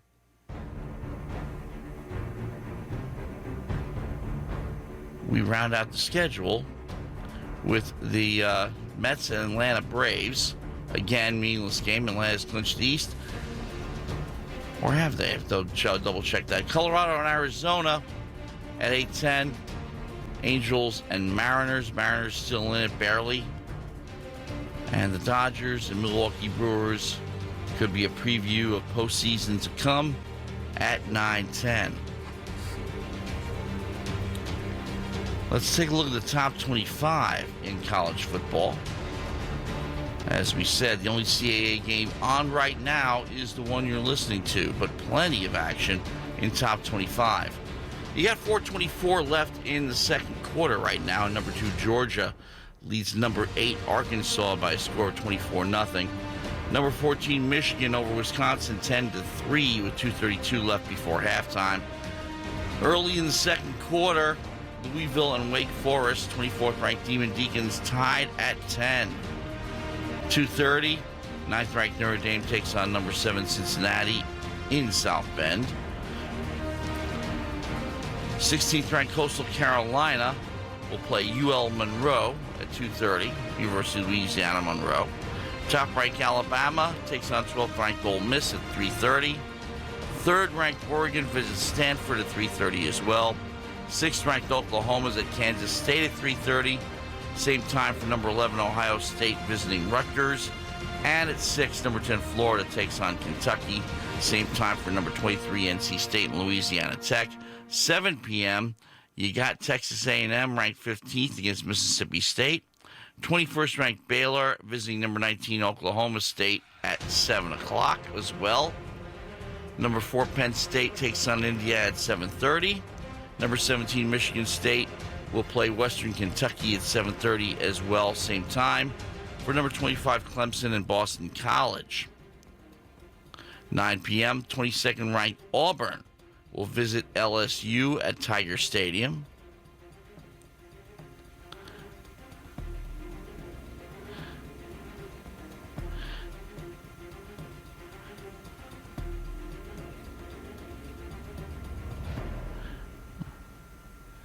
And let's see, we got 10:30 out on the coast, 20th ranked UCLA taking on Arizona State. At 11 p.m., number 18 Fresno State visits Hawaii. Top 25 finals already in the books. 13th ranked BYU beat Utah State on the road 34-20 last night. And likewise, number 5 Iowa stomped on Maryland 51-14. That was Maryland's first loss of the season. Came at the hands of a Big Ten rival. And some bad news from Yankee Stadium. We are out of the top of the first inning, but the Tampa Bay Rays have put 3 runs on the board. Brandon Lowe, a 3-run jack, his 37th of the year, puts the Rays ahead 3-0 before the Yankees even come to bat.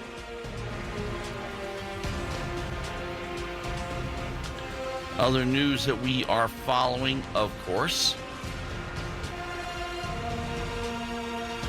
in particular, Buccaneers tight end Rob Gronkowski is not traveling. He will miss the game tomorrow versus the New England Patriots.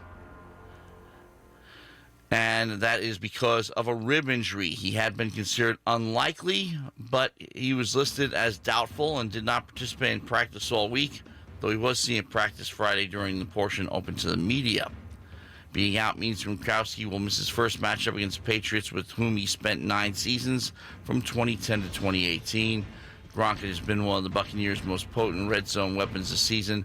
16 receptions, 184 yards, and 4 touchdowns in 3 games. Other stories as we fill out the halftime show here at WUSB, and we'll be rejoining the guys, Heath, Kalb, and Anthony Leon, in just a few to bring you second half action between the Stony Brook Seawolves and Rhode Island Rams.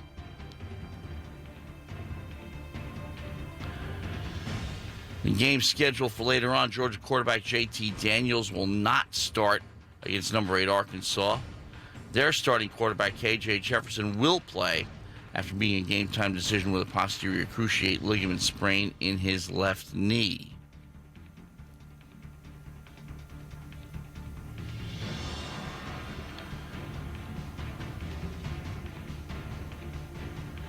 Some not-so-good news. Dodgers won last night. However, Dodgers' Clayton Kershaw exited the game with left forearm discomfort, playoff availability not looking great. Dodgers manager Dave Roberts saw Clayton Kershaw occasionally wince as he navigated through the Milwaukee Brewers lineup on Friday night. Thought he was merely upset at not getting some strike calls. Turned out to be far more serious, recurrence of the forearm elbow inflammation that kept Kershaw out for an extended period this season, forcing an abrupt exit in the top of the second inning. With the playoffs approaching, Kershaw's season is seemingly over. With his contract expiring, it's fair to wonder if Kershaw's illustrious Dodgers career is over as well. still in uniform. Moments after the Dodgers' 8-6 comeback victory over the Brewers, called it a tough blow. He spent 10 prior weeks rehabbing from inflammation around his pitching elbow, an ailment that began just before the All-Star break. He's 33 years old and could be available to the highest bidder, but not necessarily the Dodgers.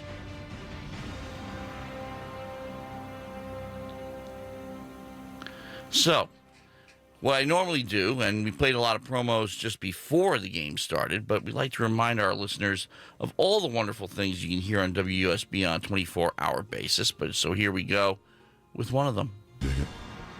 Country music? You mean like Dolly Parton and Kenny Rogers? No, I mean like Hank Williams, Roy Acuff, George Jones, and Patsy Cline. The best of country and western music from the 20s through today. Alternative to bluegrass, honky-tonk to rockabilly. All on Down Home Country. Did God really make honky-tonk angels? Tune in on Sunday mornings, 11:30 a.m. to find out on WUSB Stony Brook, 90.1 on your dial.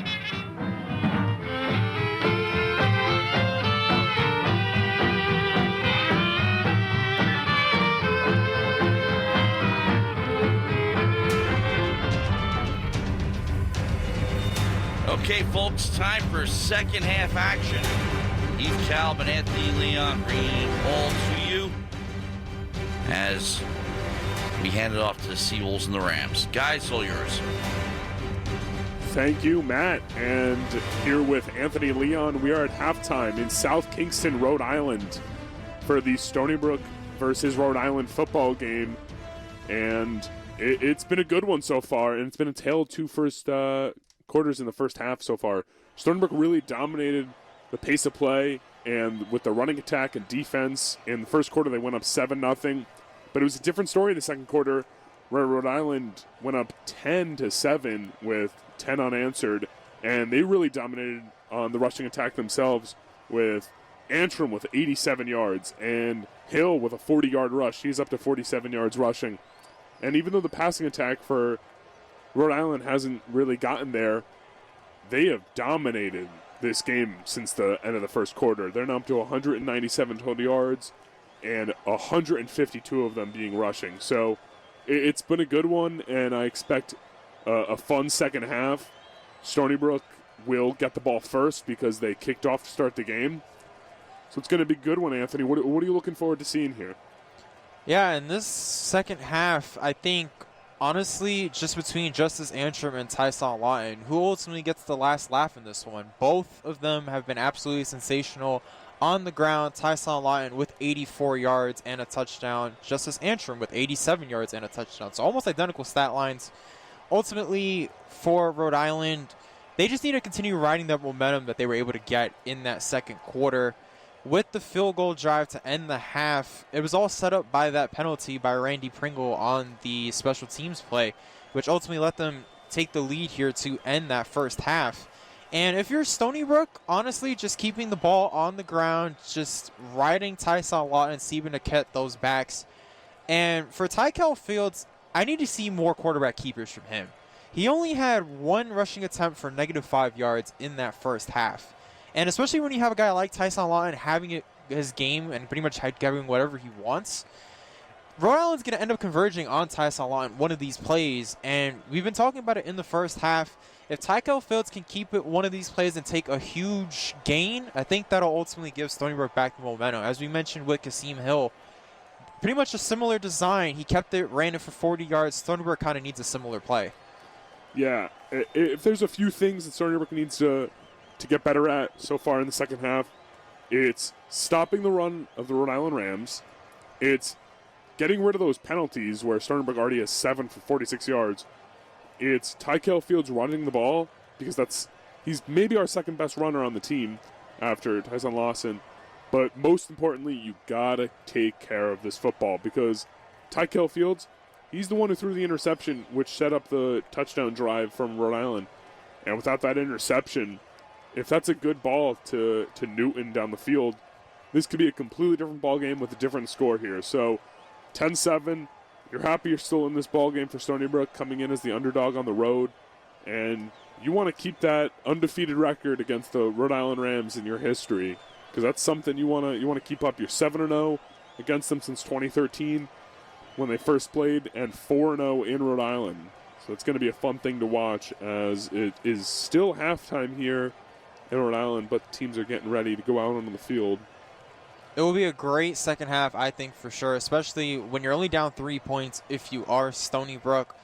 But Kalb Fields, Kasim Hill, both really haven't even been able to get it going through the air either. Both of them combined for a little under 90 yards passing, but rushing a completely different story, over 200 combined.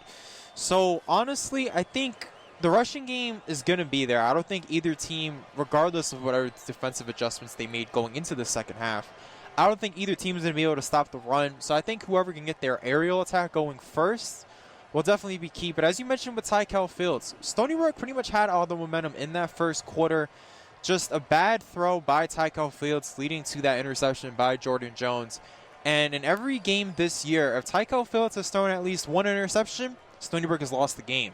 So if you're Stony Brook, you need to change that fact. You need to come back onto this field, and you need to be able to get some key methodical drives going, but also getting key stops defensively. We have seen so far Justice Antrim able to do whatever he wants on the ground, so that definitely needs to change if you're the Seawolves. But Kasim Hill as well, although he's only had 45 passing yards, don't be like, oh, now we can kind of just lay back. He still can hurt you either with his legs or through the air.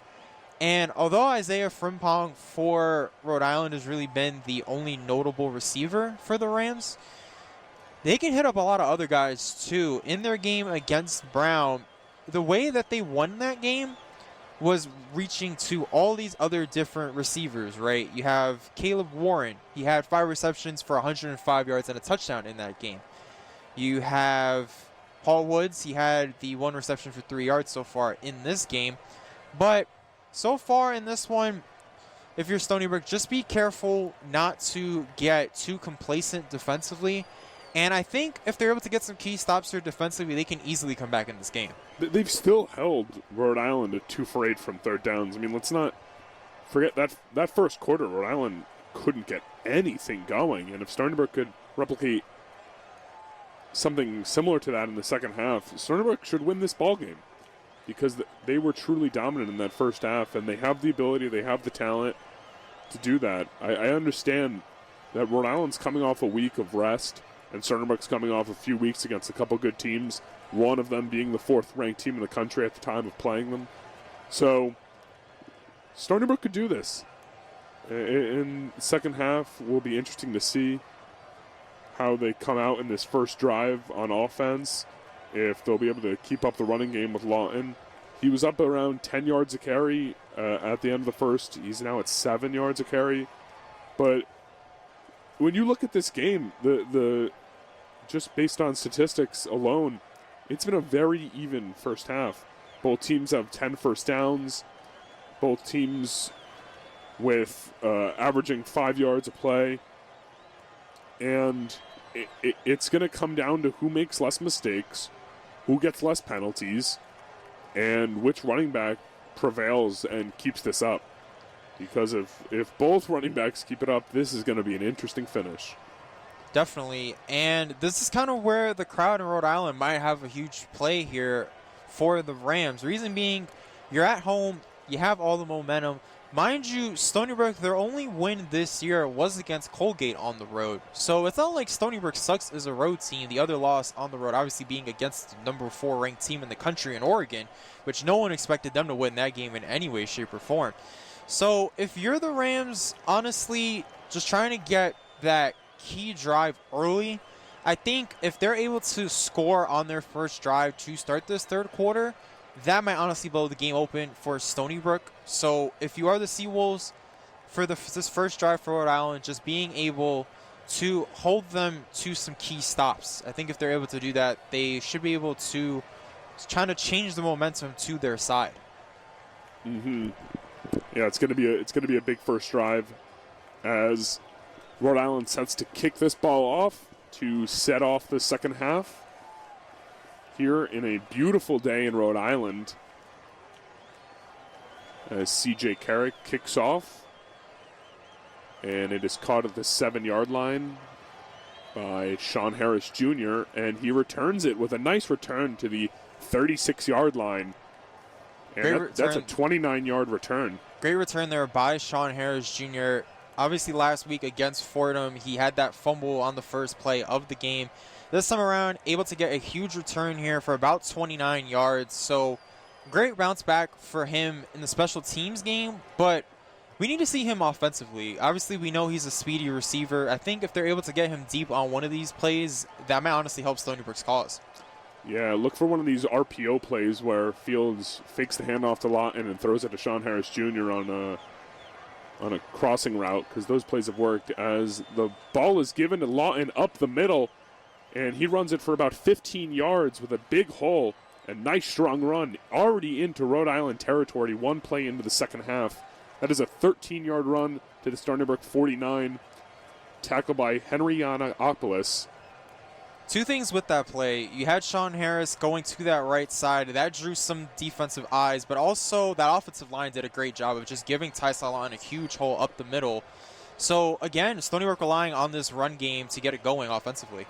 As Tykel Fields hands it off to Lawton again, and up the right side, he is still on his feet, plows over one defender past the 40-yard line, and now up to the 38, it looks like. Wow, a nice run, and it's like I'm looking at two consecutive plays with a 13-yard run with a tackle by Henry Yiannopoulos. And Stony Brook with another first down as Lawton passes the 100-yard mark already, 14 attempts for 110 yards and a touchdown, as we set up for a first down. And Tykel Fields setting up with Lawton to his right. And the snap. And Fields actually keeps it this time and gets a couple yards before he's tackled. 6-yard run, tackled by Jordan Jones and Andre Blackett. But we've seen so far in this third quarter, just on this drive alone for Stony Brook, 3 plays, all run plays, 2 with Tyson Lawton, 1 with Tykel Fields. So Stony Brook not trying to deviate from their game plan in the first half, just trying to keep it on the ground and see how many yards they can get. Yeah, and I have no problem with that, Anthony, because once again, if it's not broke, don't fix it. And this rushing attack is certainly not broken. It has worked well as Fields drops back to pass, and he throws to the left, and it is caught. Looks like for a first down, but there is a flag on the play. It was a pass to the left completed for 3 yards for Delonte Helms Jr., tackled by Antonio Carter III, as we await the flag. Overall, though, Tykel Fields getting pressured a lot by that Rhode Island Rams defense, but Delonte Helms Jr. just a great comeback route along that left sideline, who was wide open. So, although he was kind of chopped there by the Rams, Tykel Fields able to get the completion there to Delonte Helms Jr. Yeah, it looks like the offensive line for Stony Brook is signaling that it's going to be on the Rams here, which is good news if you're a Seawolves fan. And I think they might have taken the flag away and just called it a first down for Stony Brook. So good news for the Seawolves as they set up a 1st and 10 from the 30-yard line. All right, Tykel Fields is set to take the snap, and he hands it off just for about no yards to Seba Naket. Rush with the middle and a tackle by Wesley Neal Jr. Yeah, and it looks like it'll be a 4th down here for Stony Brook. Oh, they didn't give him the first down. No, it looks like it's 4th and short for Stony Brook. The Seawolves looking to keep their offense out here for this 4th down. Yeah, they're going to go for this rather than kicking the long field goal. Huge play for the Seawolves. I think if you're Stony Brook here, either keep it with Tyson Lawton or keep it with Tykel Fields. Yes. And Lawton gets the first down up through a hole, and he's actually upset he got tackled with a trip because he could have had a touchdown there. But a huge 4-yard rush there. That is a first down from Tyson Lawton, tackled by Evan Stewart. Yeah, if Evan Stewart didn't have that tackle there, Tyson Lawton would have had his second touchdown of the game. It certainly looked like a second 30-yard touchdown for the game. So just a huge play to keep the sticks moving. As Tykel Fields under center now with a fullback in the game with Lawton. And Lawton gets it, gets through a hole, and gets about 6 yards there on first down. And they are still moving. Lawton might have a career day today, Anthony. Yeah, I mean, so far in this one, he's almost had 120 yards on 16 carries for that one touchdown back in the first quarter. And, again, if it ain't broke, don't fix it. They've been riding Tyson Lawton, Tykel Fields, and Stephen Niquette so far on this drive. And so far it's working. They are basically in red zone territory now. As Rhode Island honestly just needs to stop here defensively. They really do. And Rhode Island has no answers for the Stony Brook run game. It's now 2nd and 5, 11 minutes to go in the third quarter. Tykel Fields set to take the snap, and he hands it off again. And right at the first down marker, this is going to be a close call. But Lawton gets another 4 yards. Tackled by Andre Blackett once again. And great play once again by Tyson Lawton as he comes out for this third down. But again, Stony Brook just relying on that running game and honestly getting a lot of yards there that time.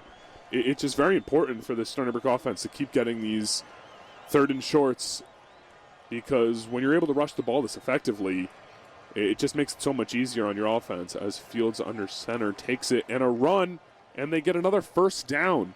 Niquette for 7 yards, tackled by Christian Arrington. And a great play there by Stephen Niquette. And once again, just a phenomenal job by that Stony Brook offensive line, creating a huge hole for Stephen Niquette up the middle. And once again, converting the chains. It'll be 1st and goal now for Stony Brook. 1st and goal for Stony Brook. And down 10-7 in the third quarter with 9:56 to go and the clock ticking down. Tykel Fields to take the snap. And he keeps it. And going to the left, this will be a Stony Brook Seawolves touchdown as Tykel Fields is celebrating with his teammates. And Stony Brook takes the lead 13-10. 9 minutes and 48 seconds to go in the third. That's a huge one, Anthony. Just a great play call, though, by Chuck Priori, seeing that no one was on that left side of the field. And Tykel Fields pretty much just walking into the end zone. No one there, basically untouched. And Stony Brook, great drive to start this third quarter as they retake the lead. Yeah, this was huge. And this is what we've been talking about all day. It's like you're setting up this play the whole time as the extra point is up and no good off that's a doink right there. So the kick by Angelo Guglielmo is no good, but nevertheless, Stony Brook goes up 13-10, and we'll send it back to Matt Mankiewicz in the studio.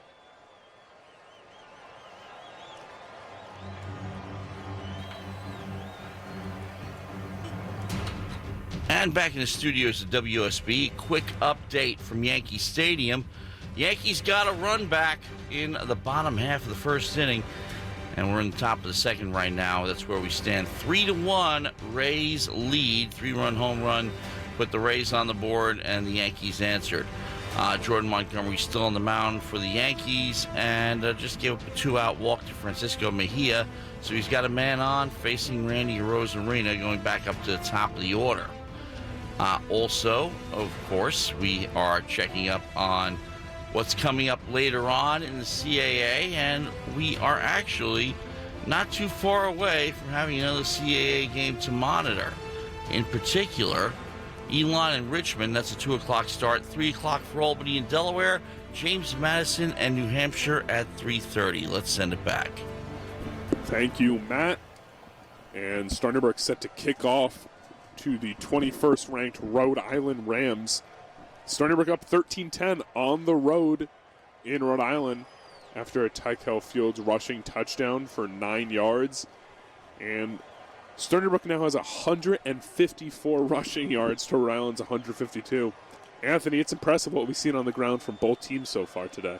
Yeah, exactly. Both teams combined now for 306 yards on the ground. I'm surprised I'm saying that, but both of these teams being able to get the job done on the ground. Pretty much Stony Brook, that's all they did during that drive. But going back to that missed extra point there by Angelo Guglielmo, instead of making it a 4-point game and Rhode Island needing a touchdown to take the lead in this one, now they really only need a field goal to tie. So I think that might be huge later on, as we have a huge return that time by Jalen Smith. Jalen Smith returns it 37 yards to the URI 37 after Angelo Guglielmello kicks it off. So Stony Brook we saw starting the second half with a big-time return and started off their touchdown drive, and Rhode Island does the same. So we'll see how they come out to start the second half. Yeah, I think if you're Rhode Island, just kind of copying Stony Brook's playbook here. I think if you're able to just, again, get Justice Antrim going in the second half, they should be able to respond of their own right. As Hill takes the snap and gives it off to Antrim, and it is a 2-yard loss, tackled by the big man, number 70, Brandon Lopez. Great job by Brandon Lopez. We mentioned his name a little bit earlier when he had a huge tackle for loss against Justice Antrim. And so far, although we've been talking about this Rhode Island offensive line able to pave holes for Justice Antrim, we have to give the Stony Brook defensive line a lot of credit here. Yeah, Brandon Lopez just swallows Antrim up as Hill back to pass and throws for a short completion for 6 yards, it looks like, to Malik Gavick. And yeah, Dejon Owens there that time with the coverage. And again, just a great route by Malik Gavick. A little bit of a comeback route once again. And it's third and medium now for Rhode Island as we see pretty much all the receivers out. Kasim Hill, pretty much no running back near him. So you have to assume it's a throw here. Yeah, Kasim Hill with 2 to his right and 2 to his left as he throws to one of them on his left on a slant route. And it looks very close to a first down. And they're going to call it a first down. Keep the sticks moving on a 6-yard catch to Matt Perez. Yeah, just a great route by Matt Pires that time. The slant off that left side and getting just enough to move the chains here for Rhode Island. Yeah. So Kasim Hill takes the snap here on first down, gives it to the trusty back, Justice Antrim, and he gets stopped just for 2 yards. And 2nd and 8 coming up with 8 minutes to go in the third quarter. Stony Brook up 13-10 in Rhode Island. Just a great job, though, by Dakar Edwards and Carthel Flowers. Again, coming up, knowing it's a run, able to hold Justice Antrim to a short gain. And so far on this drive, Justice Antrim really just hasn't been able to get it going. He had a few runs that were okay, but for the most part, Stony was doing a good job defensively.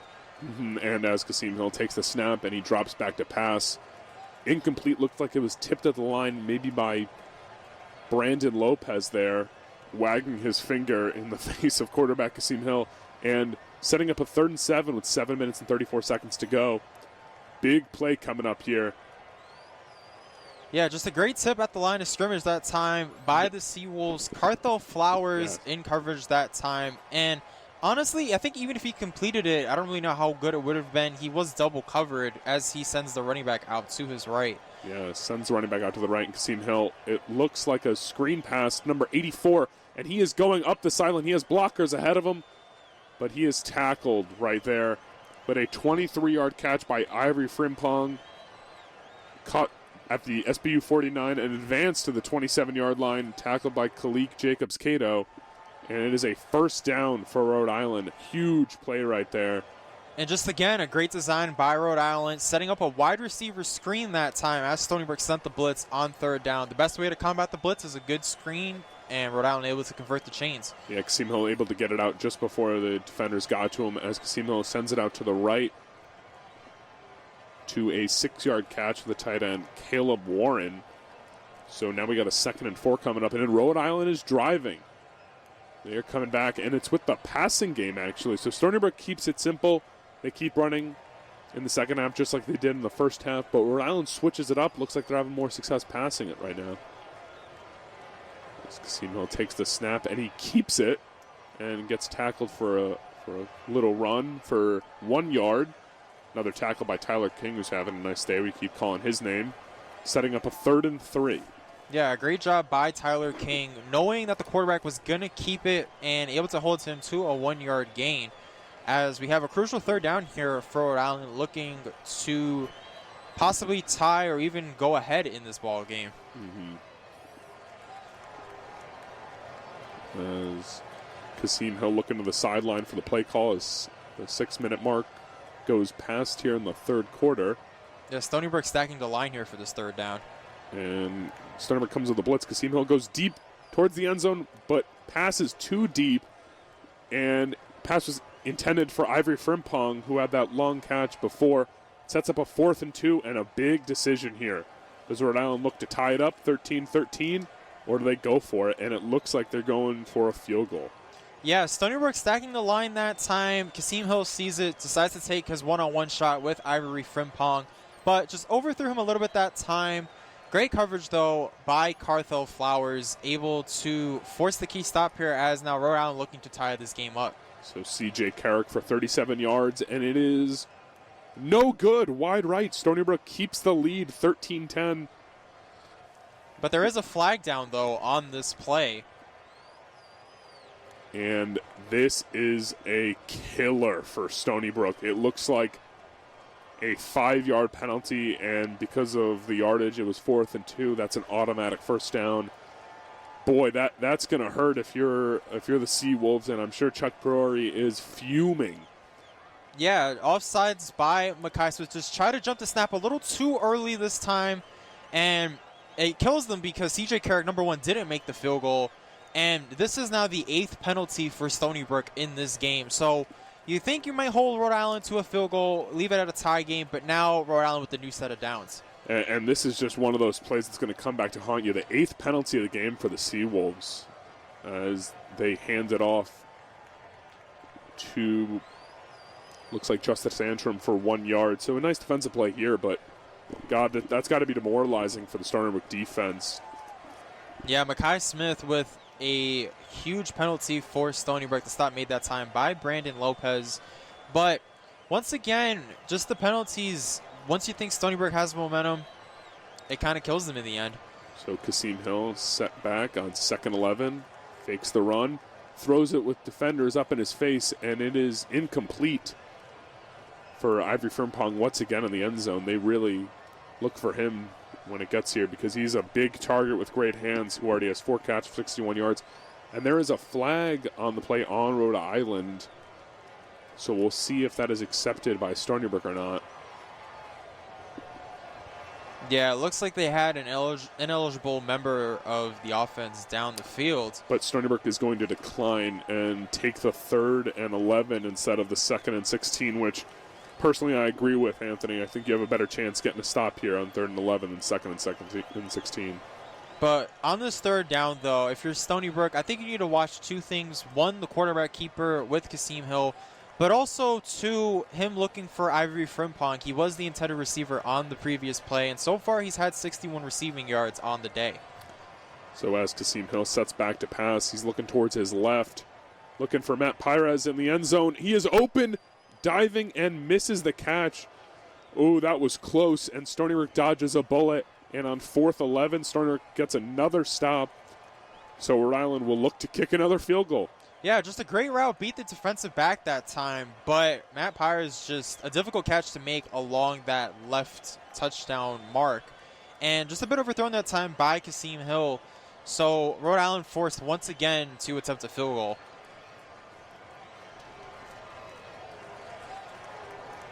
So Rhode Island field goal here. And there is a flag on the play. As the kick goes through, it is good. But it looks like there's a false start on offensive lineman Otts. And that's going to be accepted by Stony Brook because the field goal went in. And we're looking at a field goal 5 yards deeper for Rhode Island. Yeah, again, another penalty for Rhode Island, but that's only their 5th of the game. So penalties on both sides have really hindered both teams in this game. But instead of being a 33-yard field goal for C.J. Carrick, it's going to be a 38-yarder this time. Yeah, and this is not a chip and gimme field goal here. 38 yards is not the easiest. So as C.J. Carrick sets back to kick, and it is good with yardage to spare there. So it's a tie ball game, 13-13 with 4:59 to go in the 3rd quarter between Stony Brook and Rhode Island. We got a good one. We have a great game, and this is why I mentioned the missed extra point by Angelo Guglielmo on that touchdown earlier is really key, because instead of being up 1 now if you're Stony Brook, it's a tie game with 4:59 left to go in this third quarter. So it looks like we're going to break here, and we'll send it to Matt Mankiewicz in the studios. That's right, guys. We're following the Yankees and, of course, the Tampa Bay Rays at Yankee Stadium, and we'll take a quick look at what's going on there. It's still a 3-1 score, but right now, Tampa Bay's got a man on, and Wander Franco just got on. Nelson Cruz batting, and takes ball 1 from Jordan Montgomery. All the runs scored in the first inning, and that's where we stand. We don't have any other games going on yet because Baltimore and Toronto don't start till 3, Boston and Washington not till 4. And, of course, other games as well. Full schedule. Rounding out the regular season, of course, which finishes tomorrow. Yankees Magic want number 1 to clinch a playoff spot, 2 to get home field in the wild card game. In the CAA, game just about to get underway. Elon and Richmond, Albany and Delaware at 3, James Madison, New Hampshire at 3:30. Let's send it back. Thank you, Matt. As Rhode Island is going to kick off here with 4:59 to go in the third. And Stony Brook going to get the ball back, tied. And Anthony, it's been a fun third quarter so far. Both teams having one drive 10 minutes into this third, and both teams scoring a touchdown. The difference is that missed extra point. Yeah, so far in this one, the difference is that missed extra point. In this third quarter, Stony Brook scoring a touchdown with Kalb Fields on the quarterback keeper. In this one, though, you might have thought Rhode Island might have been able to take advantage of that offsides penalty by Mekhi Smith. Unable to do so, and it's now a tie ball game, so it should be a very interesting finish. And C.J. Carrick kicks off to Stony Brook, where Sean Harris Jr. is out to return 1 yard deep in the end zone. And he has some good blocking, and he's still going up to about the 26-yard line. So solid return from Sean Harris Jr. And the one thing I have to say, Anthony, is Stony Brook may have been the better team so far today. It's just these silly mistakes like the penalty on the field goal, which is 3 points right there. It's the missed extra point. It's the 8 penalties. Stony Brook could be winning this game right now if it wasn't for a lot of mistakes. Yeah, Tyson Lyon, 17 carries, 123 yards, and 1 touchdown. He's probably had the best game so far this season. So, realistically, if you're Stony Brook, you basically have been the better team. I definitely agree. But again, just silly mistakes and costly penalties is the reason why this is a tie ball game right now. Field set back to pass, and it is nearly intercepted. Yeah, looking for Hunter Hayek that time, but we have yet another flag on the play. Another flag, and that was nearly intercepted by Henry Annapolis. And it is an illegal formation, so that's a 5-yard penalty. And Stony Brook's going to go back 5 yards and redo it. So once again, another costly penalty for Stony Brook. So instead of a 1st and 10, it's now 1st and 15. Yeah, just silly mistakes by this Stony Brook offense. WUSB Stony Brook. So there will be 1st and 15 now for Stony Brook. And I think if there's one thing they need to get going here, at least to get back those 5 yards, just get a nice run here. And hands it off to Lawson to the right side of the offensive line for a gain of 5 yards. So he gets the 5 yards back, so it's 2nd and 10 either way. Yeah, and that's exactly what you need if you're Stony Brook. Get back those penalty yardage, and now with it being 2nd and 10, let's see what Stony Brook does here. I think a run or even a quick pass here could work, as he has 3 receivers to his left. Tycho Fields set back. Yeah, it looks like Chuck Priori trying to talk to his quarterback, Tycho Fields, on that sideline. And he gets a snap and gives it to Lawson once again, and he gets around 3 yards up the middle until the defense converges on him. So 4 minutes and 5 seconds left in the third quarter. WUSB between Stony Brook and Rhode Island. We got a good game here, tied late in the third. Yeah, and as you saw in that play, the helmet of Andre Blackett, his helmet kind of came off towards the end of that play. But again, only a gain of about 3 that time for Tyson Lawton. So this is a key third down now for both teams. If Rhode Island can get a stop, they can bring their offense back out. But if you're Stony Brook and you're able to convert here, you can definitely continue to keep this drive going and possibly even score.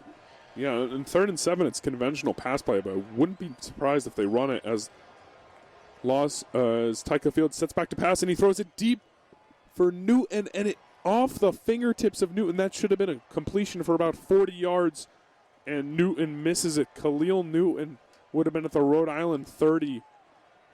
Oh, and that's right off the fingertips, Anthony. Yeah, just a little bit of a deep ball that time for Tyco Fields. Khalil Newton, if he made that catch, that would have been absolutely sensational. But it's funny because 3rd and 7, you think they might try to just go for the first down. They try to go for the deep ball, go for that home run, unable to hook up that time. And Rhode Island able to get the stop that they needed there defensively. And Tyco Fields really couldn't have thrown it any better. Newton really should catch that. Stony Brook set back to punt. Mitchell Wright punts it 35 yards down to around the URI 35. And URI will now regain possession here in the 3rd quarter with 3 minutes and 25 seconds to go. And if you're Rhode Island coming back onto the field, so far all the momentum is on your side. You were able to keep Stony Brook from scoring any points. It's a tie ball game. You're at home. The crowd is on your side. And Justice Antrim having a phenomenal day as well. We've been talking about Tyson Lawton, but obviously Justice Antrim, 87 yards, 1 touchdown on 17 carries. I think they definitely need to continue getting him touches on this next drive. As Hill sets back, gets the snap, throws it up the middle, and it is off the fingertips of the receiver, Paul Woods. That would have been a big completion there. Yeah, great play design that time by Rhode Island, just off the hands of Paul Woods. If they were able to complete, it would have been about a 10-yard completion, but he had room to run, so just unable to catch it that time, so now it'll bring up 2nd down. Yeah, 2nd and 10 here for Rhode Island. 3:21 to go in the 3rd quarter. And there looks to be another injured Seawolf on the ground. Yeah, it looks like Dejon Owens, the corner this time for Stony Brook, the injured player. Hopefully he's all right. But with the 2nd and 10 coming up now for Rhode Island, a great design on that previous pass play, but I think on the 2nd down, you have to give the ball off to Justice Antrim. At least get a couple of yards set up like a manageable 3rd down. Yeah, and giving off the ball to Justice Antrim has not failed at all so far this game. He has 17 carries for 87 yards, averaging over 5 yards a carry with a touchdown, as both teams are now huddled up, waiting. Yeah, and that's something Chuck Priori, I believe, has to be stressing to his defense here on this 2nd down. Don't let Justice Antrim or Kasim Hill beat you through the run. Force them to throw the football. So far in this one, the Stony Brook secondary has played relatively well. So, again, if you're Stony Brook, you need to focus all your attention on that run game and don't allow any easy completions. For sure, as Kasim Hill takes back the snap and barely gets it off. And a diving attempt is missed down the deep sideline, setting up a 3rd and 10. That was for Caleb Warren, another deep ball. So they're really going for these deep passes now, Rhode Island. And Stony Brook, I'm sure, happy to force a 3rd and long. Yeah, 3rd and 10 now for Rhode Island as we see 3 receivers going to Kasim Hill's right. But again, back-to-back passing plays, just unable to get it going and going away from Justice Antrim, at least on this set of drives. Kasim Hill takes a low snap and throws it, and it is incomplete off the ground. Pass was a little short for Matt Pires. And a lot of incomplete passes here for Kasim Hill. And Stony Brook should get the ball back here on 4th and 10. Yeah, just great defense by Stony Brook. Tyler King not even looking towards the quarterback, just kind of trying to play blanket coverage that time. And on this previous set of downs, 1st down, pass. 2nd down, pass.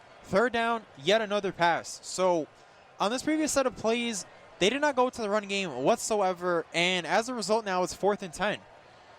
Yeah, and they really should have. I mean, it's easy to say that here, but they should have given the ball to Justice Antrim because it hasn't failed. Rhode Island punts it away, and it is fair caught at the Stony Brook 29 by Seba Naquette. Punt by Davey Sean Bartocci for 36 yards. And Stony Brook's going to take over with not horrible field position at the 29 here with 3 minutes and 5 seconds left in the third quarter on WUSB Radio here with Anthony and Heath. Yeah, and just, again, great defense by Stony Brook on that previous drive, forcing 3 straight incompletions by Kasim Hill. And now with Tykel Fields and the Stony Brook offense coming back out on the field, with Seben Naket now in as the feature back, I think they should definitely give Seben Naket more touches as they do so right here. And a run to the left side with Naket. Looks to be around 3 yards to the Stony Brook 32. Second down and 7 coming up. Yeah, with it being second and medium now for Stony Brook, this is kind of where you have the whole playbook open to you. You can run the ball with Seben Naket. You can try to keep the ball with Tykel Fields, or you can even try to get a pass off, either a quick one or even a deep one to even like Sean Harris, who is a name that we haven't really mentioned so far today. Yeah, and he's one of the more dangerous players Stony Brook has as Fields take the snap and throws it to the running back to the left side. Nice completion for about 5 yards there to Seben Naket, and he went up to the Stony Brook 36. Another tackle by Henry Anakablos. Yeah, last week against Fordham, Seben Naket was that lone bright spot for Stony Brook. He had one of his touchdowns on a similar design, just a quick throw out of the backfield by Tykel Fields. So as Stony Brook now facing a 3rd and 3 now.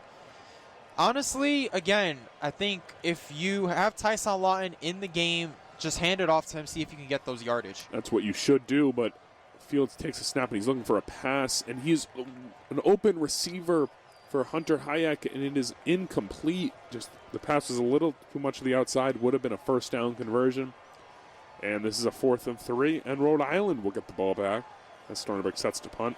Yeah, quick 3 and out for Stony Brook. The play was there for Hunter Hayek. He was open along that right sideline. It looked like he ran a flat route of some kind. But again, just unable to make the catch off a bit of a poorly thrown ball there by Tykel Fields. So again, both defenses kind of playing how they did to begin this game, getting quick stops here defensively, and now Rhode Island set to get the ball back. So Mitchell Wright sending back to punt with Carthel Flowers back to receive. And that is a big punt. Flowers running back.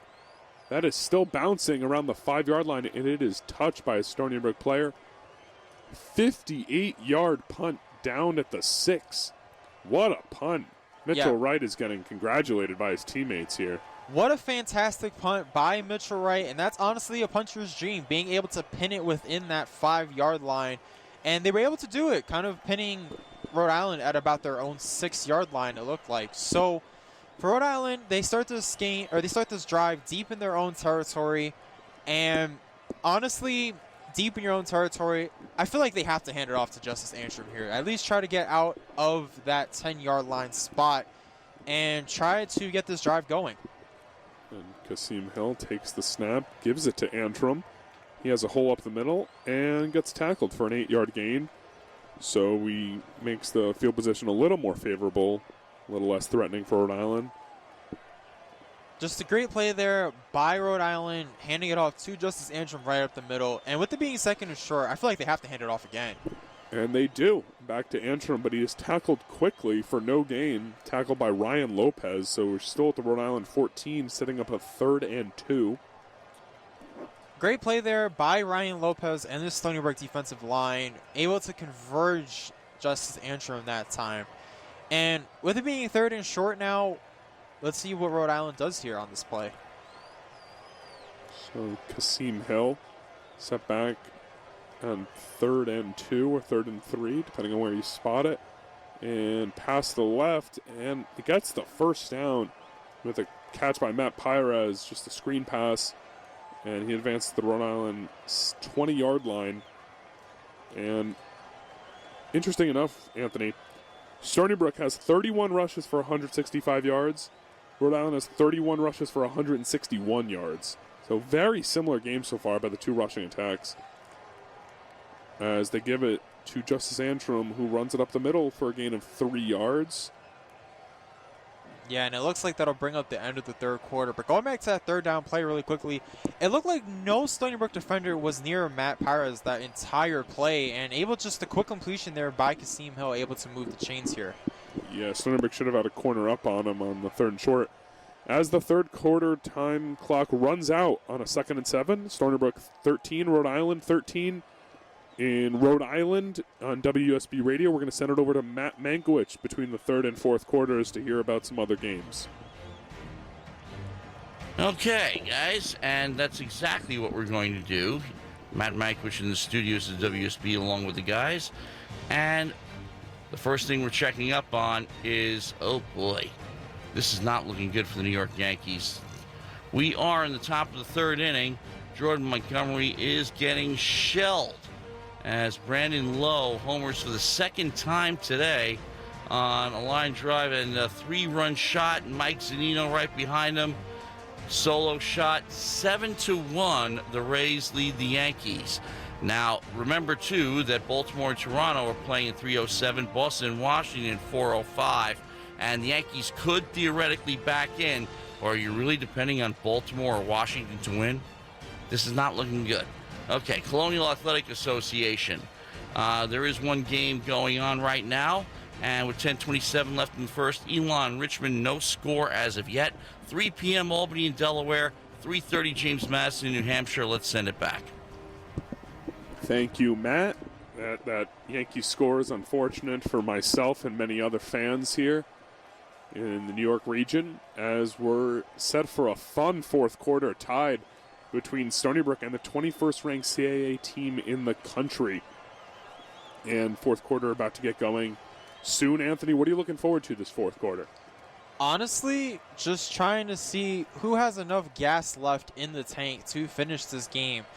It's a tie ball game. Honestly, this game might come down to either a late touchdown by either one of these teams, or honestly, either one of the kickers, either a game-winning field goal of some kind or even like an extra point. As I said earlier in this game, if Angelo Guglielmo made that extra point, Stony Brook would be up 1 right now, but instead it's a tie ball game going into this fourth quarter. And I think another huge play was if Stony Brook doesn't go off sides on the field goal from C.J. Carrick from Rhode Island, and Rhode Island gets another chance at the field goal, Stony Brook would be up right now 13-10. So Stony Brook's had a lot of silly mistakes, but outside of that, they've looked like a really solid team, and they've held in there with a Rhode Island team who's one of 2 unbeaten CAA teams, the other being James Madison, also at 3-0. As 2nd and 7, and the fourth quarter begins at around the 22-yard line. And Justice Antrim gets a carry to the right, and he gets stopped for a loss of 4 yards. What a tackle by Mackay Smith. And this sets up a 3rd and 11. What a start for the Seawolves for the fourth quarter. Yeah, great play by Mackay Smith, just beating his offensive lineman one-on-one, going to that edge and able to stop Justice Antrim on that key second down. So with it being 3rd and long now, if you're Rhode Island, you kind of have to convert this first down here, because if you don't, you're punting the ball right back to Stony Brook, who honestly is starting to regain a lot of the momentum that they were able to get in that first quarter. They sure are.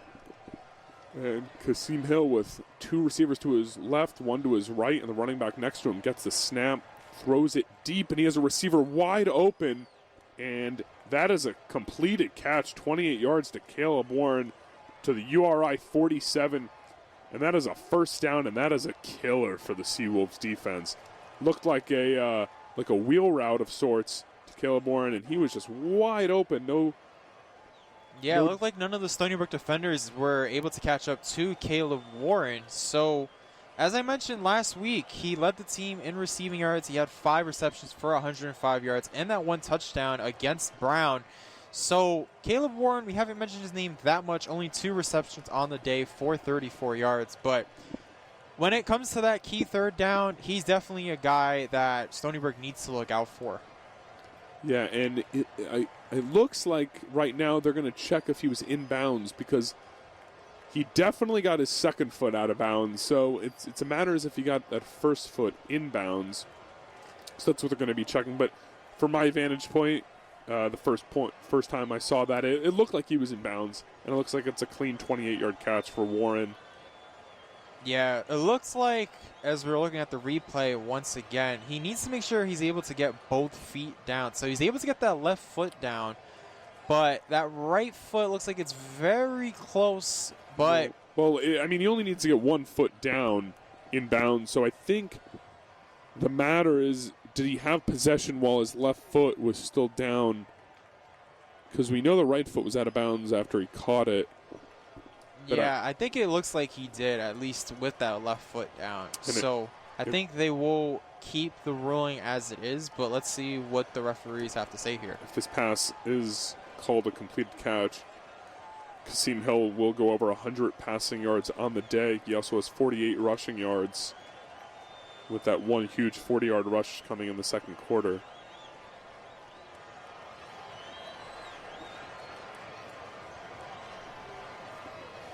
As the referee now looking to make the play.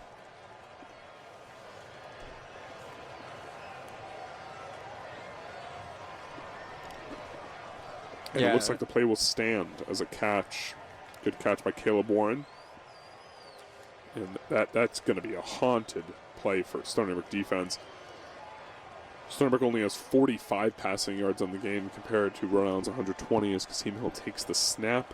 First down on the 46-yard line. And he's going deep down the left sideline, and it is caught. What a throw. What a catch. That is a 35-yard throw in connection to Paul Woods to the Stony Brook 18. And just in a blink of an eye, Rhode Island goes from a 3rd and long to a first down at the Stony Brook 18 with 2 deep passes. And Kasim Hill, who had about 80 yards of passing 2 plays ago, is now up to 155.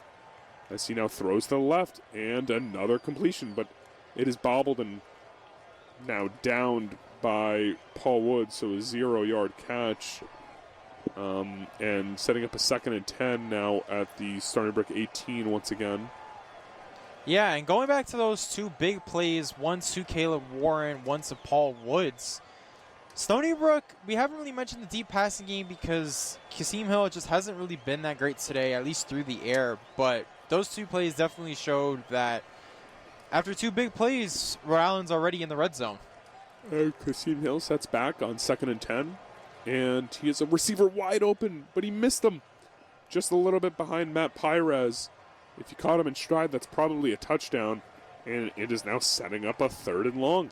Yeah, it looks like Kalb Warren, once again, to his left, was able to... It looked like he was actually the open receiver that time on that play, but instead opting for Matt Pires that time, unable to make the connection. And with it being 3rd and long here, if you're Stony Brook, you have to hold Rhode Island to a field goal. Oh, yeah, this would be a huge stop here. And so far in the red zone, Rhode Island is 2 for 3 on converting. As Kasim Hill has 2 receivers to his right. Antrim, the running back, right to his left. And it looks like a timeout is getting called by Rhode Island. And this is a big timeout because in a tie game in the 4th quarter with 12:44 to go, these timeouts can become very important as clock killers later in the game. So Rhode Island taking a timeout, and looks like we're going to go to a quick break here. But I think we'll keep it right here for now. Or no, we'll send it to Matt Mankiewicz in the studio as we're going to commercial break. And back in the studios of WUSB, Matt Mankiewicz here. Let's take a look at what the Yankees are up to. And it is still 7-1, and they are still in the top of the 3rd. No, they got out of it. Okay. So now the Yankees have a long way to go here. Brandon Lowe, 2 home runs on the day, his 37th and 38th. Anthony Rizzo answered in the bottom of the 1st, making it 3-1, but Mike Zunino also added a home run to the damage. 7-1 Tampa Bay, bottom of the 3rd. We do have one game going on in the CAA right now. Elon Richmond, now it's down to 8:24 left in the 1st quarter. No score there. 3 p.m. Albany in Delaware, 3:30 James Madison, New Hampshire. Let's send it back. Thank you, Matt. And Rhode Island still on their timeout. But just to set you up, we are at the Stony Brook 18-yard line. Rhode Island is driving, but it is now a 3rd and 10 with 12:44 to go, 13-13 ball game. And a couple huge pass plays here from Kasim Hill on this drive.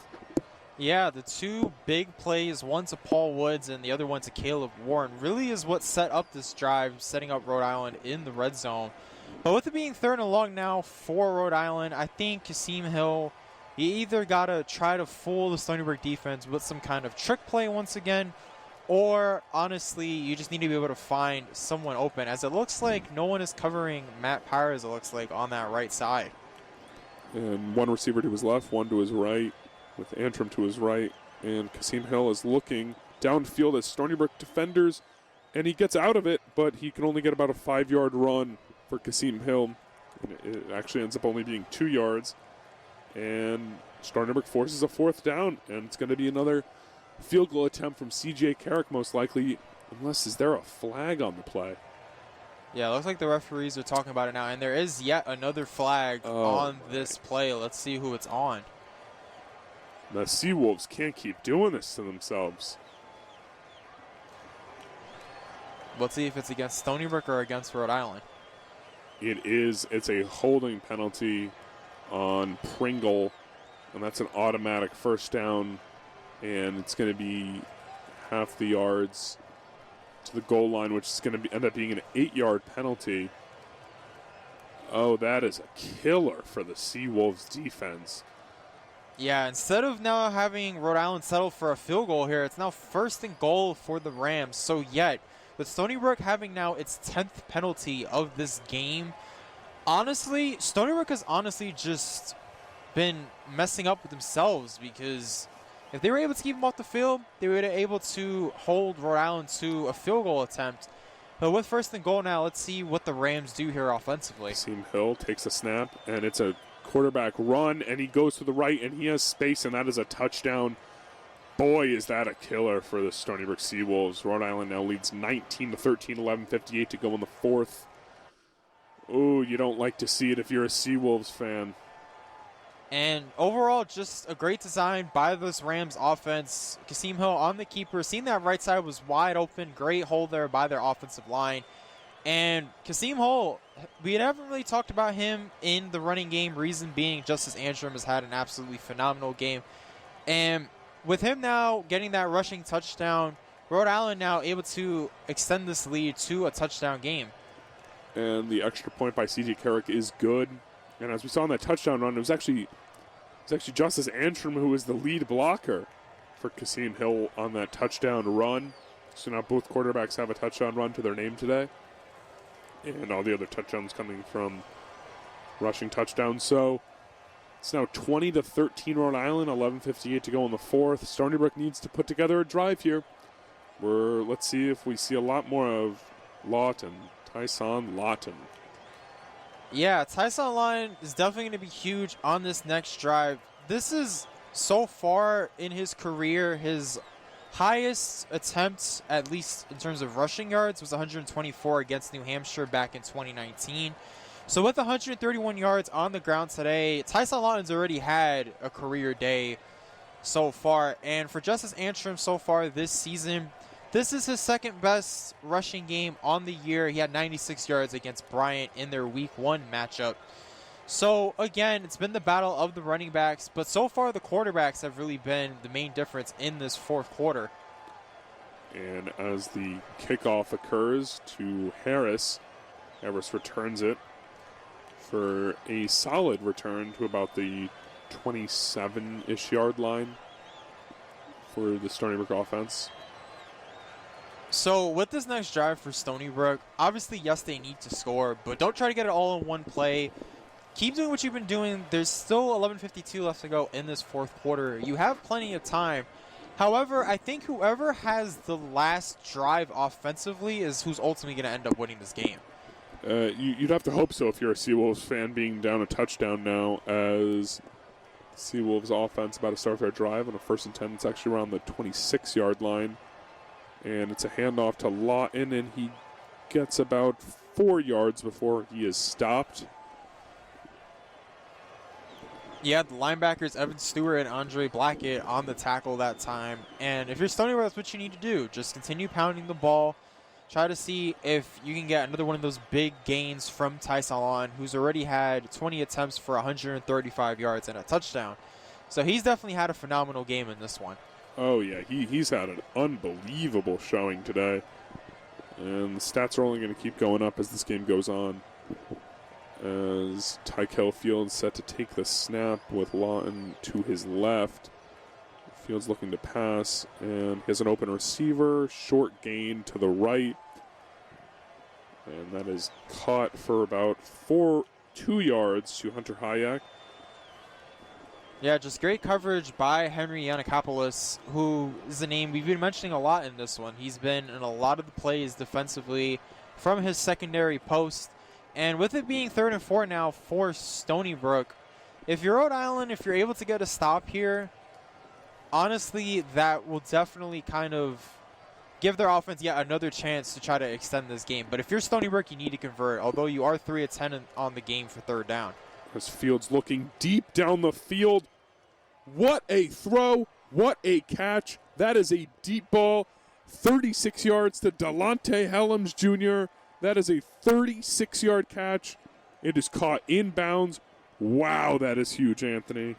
Just, again, we've been mentioning Delonte Helms a lot, and pretty much every catch he's made has been contested. So in this game, he has been absolutely sensational. I thought, honestly, it was kind of a poor decision by Tykel Fields, seeing that he was double covered, but able to kind of split it in between those 2 DBs, and Tykel Fields with an absolutely sensational throw. Yeah, Fields couldn't have thrown it any better as he hands it off to Lawton for a short gain here on 1st down, but nevertheless, that is a big, big drive right there. And just to keep the drive going, wow, what a catch by Helms Jr. as they're showing the replay now.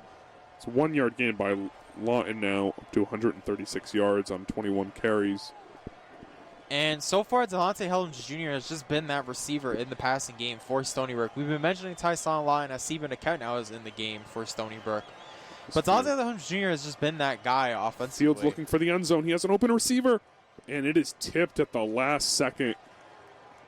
Oh, and that was for Sean Harris Jr. and is broken up by Kobe Tippett. That is a funny last name for someone who just tipped it. Kobe Tippett. Yeah, it's funny you mentioned that because Kobe Tippett, both him and Henry Yanakopoulos have been kind of the 2 premier DBs for Rhode Island in this game.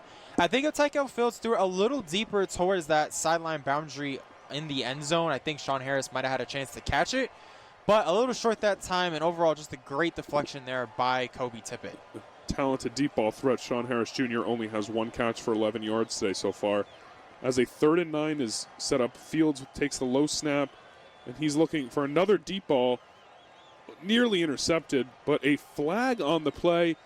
And I could tell you one thing, Hunter Hayek, who is the intended receiver, is happy there is a flag on the play because it looks like this drive is going to keep going. Yeah, it looks like they're going to call pass interference that time on Rhode Island as the DB kind of complaining to the referee there. Yeah, Kobe Tippett in coverage, although he had the great deflection on the previous play.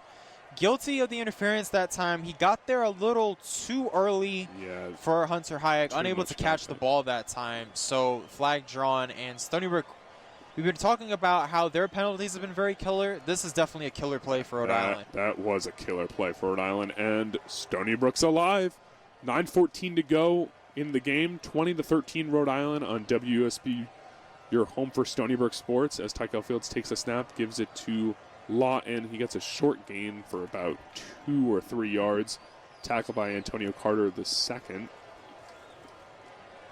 And it's funny you mentioned Sean Harris Jr. He only has 1 reception for 11 yards. But mind you, that's their 2nd leading receiver in this game.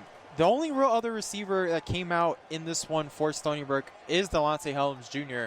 So let's see on this play, with it being 2nd and 8 from the Rhode Island 12-yard line, if they either keep it with Tyson Lawton or look Delonte Helms Jr.'s way, as he is one-on-one along that left sideline. Yeah, as Tykel Fields takes the snap and he's looking to pass, and it is a deep corner route, and that is intercept. It is not intercepted.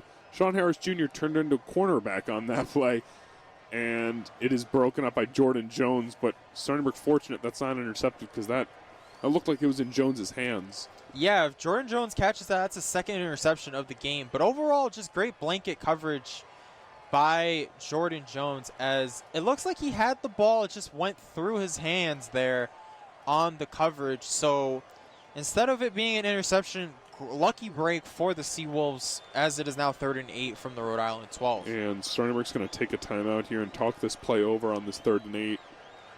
Biggest play of the game so far for the Seawolves, down 7 with 8:27 to go in the game. And at the 12-yard line, worst case scenario, you have to be thinking, you have to be settling for a field goal, but you want to really punch this in here. Yeah, I think the way Chuck Peoria has played it all season long, I think this is 2 downs for him. I think if they're unable to convert, if it's 4th and short, he might try to go for it here. Who knows? Yeah, I think if you get some yardage here and you don't pick up the first, there's a great chance that they go for it again.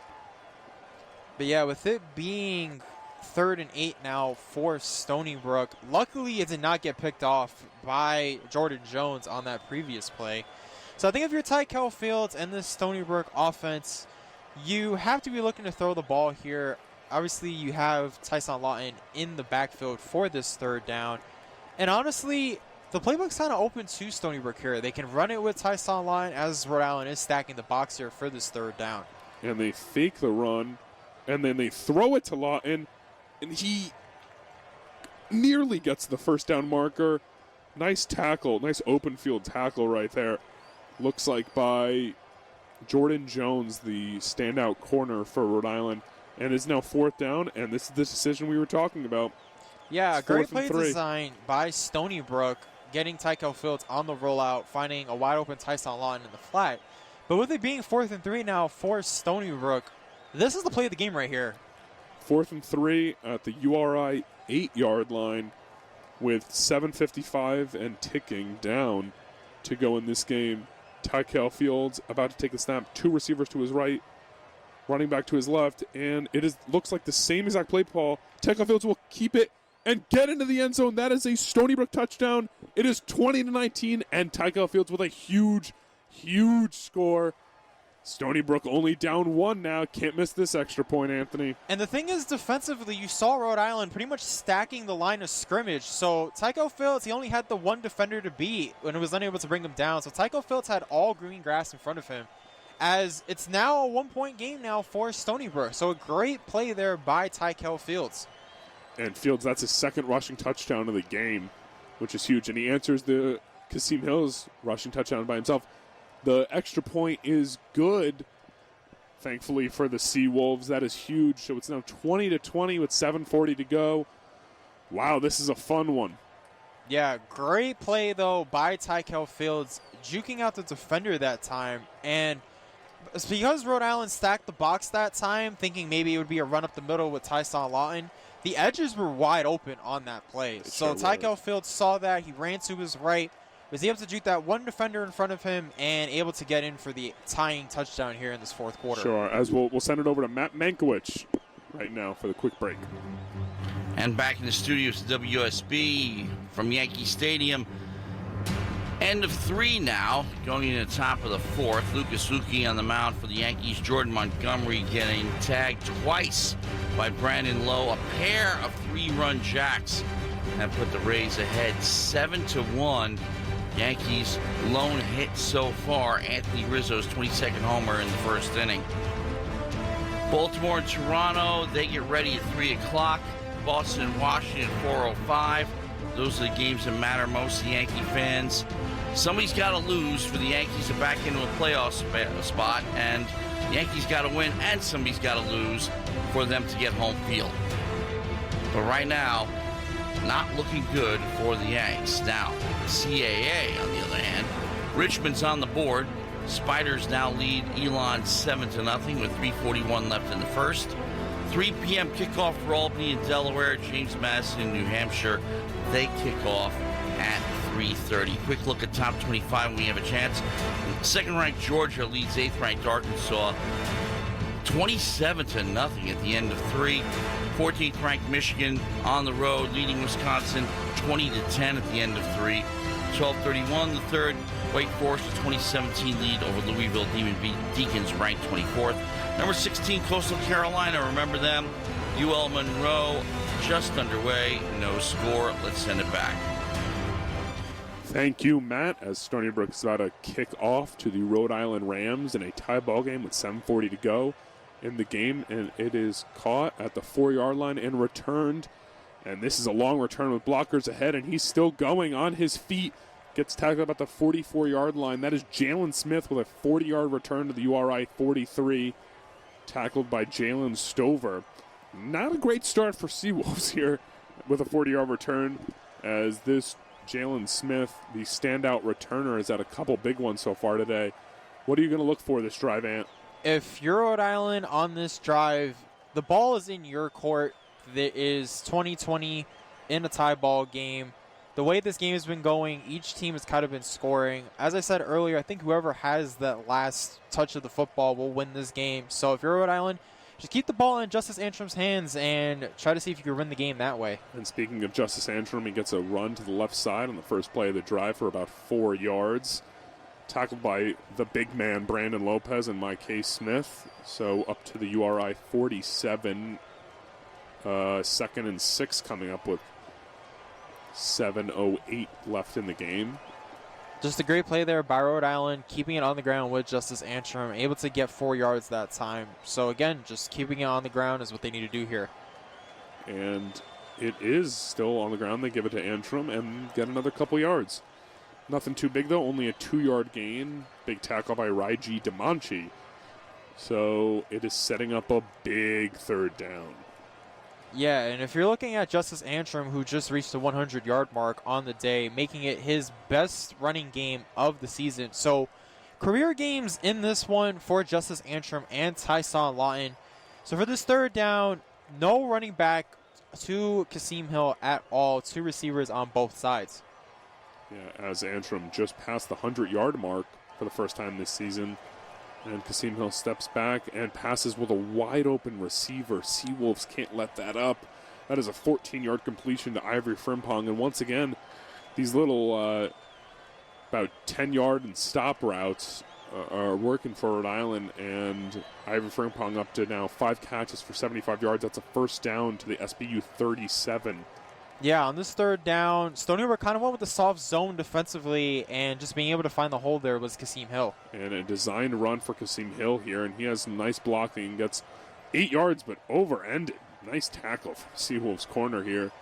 We'll see who that was from, but setting up a 2nd and 2. This has been a quick drive. You know, after a slow-moving first half as far as offense goes, the offenses have really figured it out, and the offenses are moving it up and down the field much more efficiently. So a 2nd and 3 coming up on the Stony Brook 30. Yeah, great job there by Kasim Hill on the key. We're able to go to that left edge and able to gain about 7 yards on that play. So on the 2nd and 3, the playbook's kind of open for them, but I would expect a run here by Justice Antrim, who has had the hot hand all game for Rhode Island. And it's important to note the time. There's 5 minutes and 13 seconds to go with the clock ticking down as Kasim Hill is looking for a deep ball towards the end zone. And it is a little too deep for, looks like, Ivory Frimpong, who he's now targeted over 10 times today. And that is a big stop for Stony Brook. So now it's a 3rd and 3. And I keep saying it, but this is now the biggest play of the game so far. Yeah, on that previous play, though, Ivory Frimpong, the intended receiver, as you mentioned, targeted 10 times in this one. On the 2nd down, Rhode Island tried to take that deep shot into the end zone, but unable really to get anything going. He wasn't really open at all on that play. So 3rd and 3 now for Rhode Island. See if Stony Brook can get the stop here. Rhode Island 7 for 17 on the day on 3rd downs. Kasim Hill looks to give it off to Antrim, and he's tackled quickly, and Stony Brook players are happy with that huge tackle by Raiji Demanchi. And on a 3rd and 3, they only get 2 yards with the Justice Antrim run. And they are going to go for it, it looks like. They're going to hurry up and go for it. So Kasim Hill back there. And now they're taking their time, looking over to the sideline for the play call. Yeah, I think they're going to try to see what Stony Brook gives defensively, maybe call a timeout to see if they should go for it on this 4th and 1. But in a tie ball game, honestly, the ball's in your court. You can either take the field goal or you can try going for it here. So Kasim Hill not under center, so will not be sneaking it doesn't look like. But now it looks like Rhode Island will take a timeout. You were right, Anthony. They're going to waste a timeout here. And after they saw the Stony Brook defense was set up correctly, Kasim Hill is upset that his team was not able to convert. And this is huge, huge, huge for the Seawolves defense to hold them to potentially 0 or 3 points here. Yeah, Kasim Hill and this Rhode Island Rams offense, they wanted to get that first down, but saw Stony Brook was ready defensively stacking that box, so they kind of just ran it down and called a timeout. So the ball is at the 28, making this around a 45, 46-yard field goal, which is no gimme here for C.J. Cleric. Yeah, for C.J. Carrick, this is probably the biggest kick of the game so far for Rhode Island. And he's ready to kick on the left hash. Tie ball game, 4:19 to go. The kick is up. It has the distance. And it is no good. It is wide right. Seawolves are celebrating. They are happy. Yeah, great stop there by Stony Brook. Reggie DeMonchi with probably the game-saving tackle there on that third down. And instead of possibly converting, making it a first down, they tried the field goal from 45 yards. C.J. Carrick, though, no good. As I mentioned earlier, he did miss a 43-yarder last week against Browns. So interesting decision there by Rhode Island to kick the field goal. I honestly don't love the play call there going for the field goal. I would have preferred to go for it if I'm a Rhode Island Ram on 4th and 1 and you have a big quarterback in Kasim Hill. You get him under center and you sneak it up.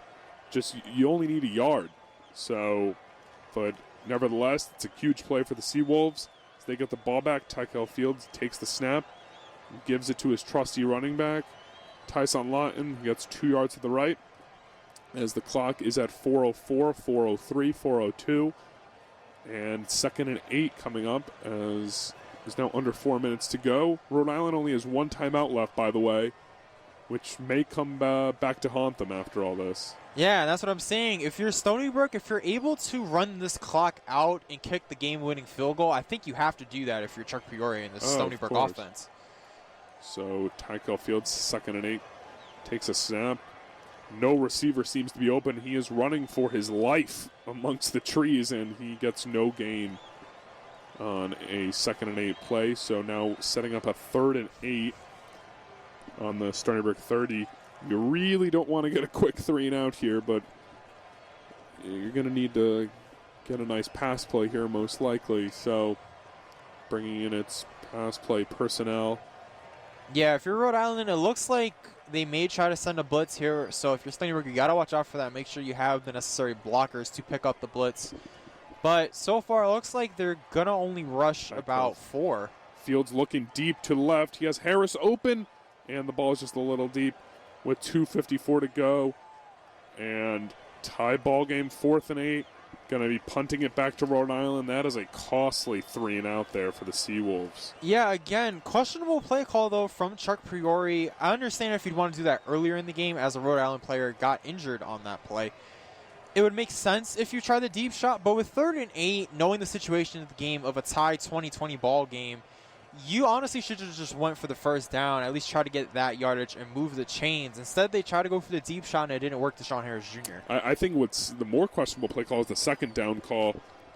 Instead of going for another run play to get a manageable 3rd down where you may be able to run it, they passed it, and they didn't get anything out of it because Tykel Fields had to run for his life, and he got stopped for no gain. So as a Rhode Island player is down and injured, they're going to help him off the field, and Stony Brook's going to punt it back with Mitchell Wright, whose last punt was 58 yards and was a beauty.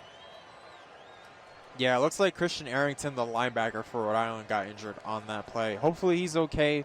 But yeah, with Mitchell Wright now looking to punt the ball away, 2:54 left to go in a 2020 ball game here. Now you kind of gave the ball back to Kasim Hill in this Rhode Island offense. On the previous drive, settled for the field goal, wasn't able to convert from 45 yards. So, honestly, now, as we were saying with Stony Brook, if you were able to hold on to it, you might be able to win the game. Honestly, under 3 minutes, Rhode Island now has a shot to win the game at home. Oh, yeah, and the Seawolves defense just needs to hold up. Rhode Island only has 1 timeout. Stony Brook still has 2, which may be really big for them. So, Mitchell Wright back to punt. And around the 30-yard line, he barely catches it. Snap was a little high. And returner lets the ball bounce. And it's bouncing the wrong way for the Seawolves at around the opposing 30-yard line. And it is only a 39-yard punt to the URI 31 down by Anthony Del Negro with 2:43 to go in this game. So here's your chance. Here's your chance, Kasim Hill. You have a tie ball game, 2:43 to go. Here's your 2-minute drill. Can the Seawolves stop it? Now, this is where C.J. Carrick is going to be huge in this game. Obviously, he missed the 45-yarder on the previous drive, but I think if you're Rhode Island, if you're able to get it in field goal range and give your kicker a chance, they may be able to get it done here. As Hill has a quick pass out to the left, and receiver stays on his feet, and he's still going. He is up the sideline, and a nice foot tackle. But wow, that is huge. Kasem Hill with a pass to Matt Pires, and they're saying he might have stepped out of bounds a little earlier. So it's a 10-yard catch to Matt Pires, but that's still a big play and gets the first down. Let's see. Yep, he stepped out right at about the first down marker, although he kept running for about another 20 yards, which does not count. Yeah, just great design by Rhode Island. Able to see Matt Pires wide open along that left sideline. Able to just tiptoe that sideline for the 10 yards. Kasem Hill gives it to Antrim, only gets about 2 yards there. 2 minutes to go in this game, 2020 on WUSB, your home for Stony Brook Sports. 156, 155, 2nd and 8 in the fourth quarter. Rhode Island may have a chance to get this in a field goal range and win it, unless the Seawolves defense has anything to say about it. If you're Rhode Island, you just need one big play to get your kicker in field goal range. If you're Stony Brook, you need a key stop here. So Hill gets the snap, fakes the run. Oh, and the ball's tipped. Oh, and no cornerback was able to catch it, but it was off the hands of the receiver intended for Jamal Mensah. And it was a little high for Mensah off the fingertips, but no Stony Brook cornerback was able to catch it. Clock stops at 1:33, setting up a 3rd and 8. Now this is the biggest play in the game, Anthony. Yeah, and for Stony Brook, that's kind of the best thing you want, right? You want to stop that clock with 1:33 left to go in this game. If you're able to get a key stop here, you might be able to give your offense another chance to win this game. Hill back to pass, and it is caught for a first down, and staying on his feet and tackled soon after is Ivory Frimpong. That's a huge first down conversion, as a few Stony Brook defensive players were converging onto Kasem Hill. Nothing can be done. Ivory Frimpong now up to 6 catches for 87 yards. That was on his 11th target. He's had a heck of a day. Yeah, Kasem Hill able to stand in that pocket, take the pressure, and another completion once again to Ivory Frimpong, just enough for that first down marker. And Rhode Island moving the chains as the clock stops with an injury timeout. It looks like Carthel Flowers is the injured player on that particular play. So with 1:26 left to go in this game, the ball in the hands of Kasem Hill and this Rhode Island Ram offense. Honestly, you're at the Stony Brook 49-yard line. You're not in field goal range just yet, but if you're able to get your offense to about the 20-25-yard line, that'll be a good chance for C.J. Carrick to get the game-winning field goal. But if you're Stony Brook, although you did give up that 3rd down play to Ivory Frimpong, you still have a chance here. If you're able to get some key stops here on this next set of downs, you have a shot here to possibly hold this game tied going into a possible overtime situation. Yeah, I mean, Rhode Island has a lot of time. They have a timeout left. They're at around the Stony Brook 45, so they're not in field goal range yet unless they have Justin Tucker somehow on their bench, which I don't believe they do. So Rhode Island has every play in their playbook at their disposal right now on a 1st and 10. It's most likely that they're going to be all throwing plays, though. So Kasem Hill takes the snap, and it's a quarterback run, but he is tackled quickly by Tyler King. Huge tackle. Only a 3-yard run. That's not going to get him into field goal range. Yeah, I don't really understand the play called there. I understand if you have a lot of time left in this game to do a quarterback keeper with Kasem Hill, but once again, great play there by Tyler King, able to hold him to a short gain there. Yeah, for sure, as they're hurrying up right now. Kasem Hill gets it, throws it to the running back, Antrim. Antrim gets tackled out of bounds, so the clock will stop at 47 seconds. That was a 3-yard catch, and it's going to force a 3rd down and short to medium here. 3rd and 4. Yeah, right now you're at about the 42-yard line if you're Rhode Island. So if you're Stony Brook, if you're able to get the stop, an incompletion or short yardage situation, you could definitely hold them here and force the ball back to your offense. So Kasem Hill with one receiver running to his right, and that's who he's throwing to. And it is caught and that is a first down, and he is out of bounds, and that is optimal for Rhode Island and suboptimal for the Seawolves. Matt Pires with another big catch. That's now in 6 catch for 30 yards. Little slot receiver playing the Wes Welker type for their Rhode Island team. So it is now a first down with 41 seconds to go at the 35-yard line. And it's crunch time. Kasem Hill sets back to pass, another quick pass. And that is, looks like Matt Pires again. So that's going to be his 7th catch for 31 yards. But it's only a 1-yard completion. And yes, Carrick can kick a field goal from here, but no, it's not going to be easy. So with 22 seconds left, they call a timeout from the Seawolves call a timeout, with 20 seconds left to go in this game. Yeah, it looks like they didn't have the proper defensive personnel for that particular play. But going back to the third down, though, for Rhode Island, that play was all set up by the motion by Matt Pires, running around that backfield, able to run to that right sideline, basically untouched, as we have yet another injured player for Stony Brook, Dakar Edwards, the defensive lineman that time, so hopefully he's okay. But with Matt Pires on that third down, it was all set up by the motion, able to run along that right sideline, get it just enough for that first down. So if you're Rhode Island, it looks like you're just trying to settle for a field goal here, and CJ Carrick, who is your kicker. But as you said, it's not a gimme. He's already missed 1 field goal in this game from about 43. So if you're Stony Brook here, you still have a chance. You just have to make it difficult for CJ Carrick and see if he can win the game with his feet.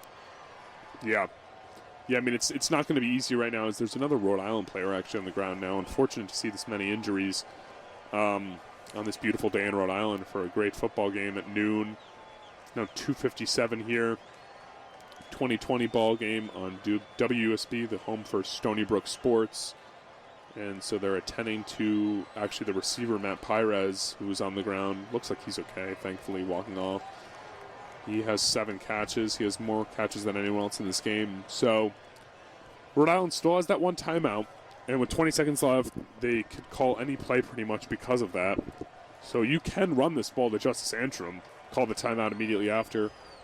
Or you could throw the ball up in the middle of the field because you have that timeout. So we'll see what they have. What's your prediction here, Ant? I think if you're Rhode Island, you have to aim for that sideline because ideally you don't want to use that last timeout if you can give a better room for your kicker. So Kasem Hill takes a snap, and it's another quarterback run, but he is stopped quickly from the Stony Brook defense. A huge tackle from Makey Smith. And Rhode Island with 10 seconds left, 9 seconds, 8 seconds, they're going to use their timeout with a few seconds left and kick a field goal to hopefully win this game for them. 2 seconds left, they call a timeout, setting up a field goal on the Stony Brook 34. This is not going to be easy. It's a 52-yarder for CJ Carrick to win this ball game, and if he does not hit it, we have some overtime, some free football, Anthony. Looking forward to that if he doesn't hit this. Yeah, if you're CJ Carrick, this is honestly where you can be the hero for Rhode Island. You have a great shot here. You already missed the field goal early on in this game. So if you're able to make this long field goal here, you can honestly be the hero for this Rhode Island team looking to stay unbeaten here at home and get their first win in program history against Stony Brook. And we've spoken about it before. That missed extra point is killer from Stony Brook back earlier in the game when they went up 13-10. So setting back to kick, and another timeout from Stony Brook, trying to ice the kicker, see if that does anything. Yeah, so with 2 seconds left to go, CJ Carrick, it's all in his hands. Try to see if he can win the game for Rhode Island here and try to see if they can keep Rhode Island unbeaten in this season. But as you said earlier, that mixed extra point by Angelo Guglielmo, that's huge now because instead of being up 1 and if CJ Carrick misses, they win the game, instead it's a tie ball game, and if CJ Carrick misses, you go into overtime. You did say, Anthony, this whole game, whoever has the ball last is going to win. And right now, it's not looking good for the Seawolves because Rhode Island has a chance to win it, but it is a long field goal attempt for CJ Carrick. They're about to snap it. There's no more timeouts left to be called. He kicks it. It has the distance. And it is no good. It is wide right. We have overtime coming up. Stony Brook versus the undefeated Rhode Island. CJ Carrick with a strong leg. from 51 yards. They could have gotten there from 60, but just wide right once again. And this game's going to go to overtime. Yeah, it looked good for CJ Carrick. He had the distance, but just unable to pin it in between the crossbar. A little too far to the right that time. Now that's his second missed field goal of the game. You see the Rhode Island sideline trying to cheer him up, say, it's all good. It's, we still have a chance to win this game. But as I said earlier, this is where the missed extra point comes into play. If Rhode Island ends up winning this game, that missed extra point is going to haunt them. So at the end of the fourth quarter, we have a tie ball game, 20 for Stony Brook, 20 for Rhode Island, as we are set to go into overtime. And let's send it back to Matt Mankiewicz for a quick update from the WUSB studios.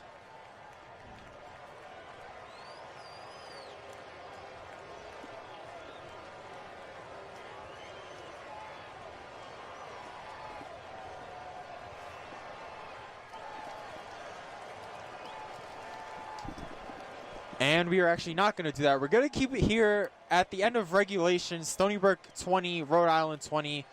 And going into this overtime, what do you think each team needs to do in this particular overtime period? Both Tyson Lawton and Justice Antrim combined for 244 rushing yards on the day. And overall, we've mentioned the running game, but what else do you think these teams need to do? Well, I think most importantly, Anthony, you have to get lucky and win this coin flip and then get the ball, come down, score a touchdown, and win this ball game. And if you're Stony Brook, you got to get lucky here, because if you don't get the ball, Rhode Island has ran on the ball all over them in the second half, and Rhode Island has 389 total yards, 199 passing, 199 rushing. They've done it all against the Stony Brook defense. So they're doing the coin toss now. It looks like Stony Brook has won the toss, and Rhode Island chose the side to defend. Yeah, so Stony Brook able to get that first possession of overtime, which I've been saying is very critical in this game. Reason being, neither defense has really stepped up to the mark. Both defenses have been unable to stop the run in this one.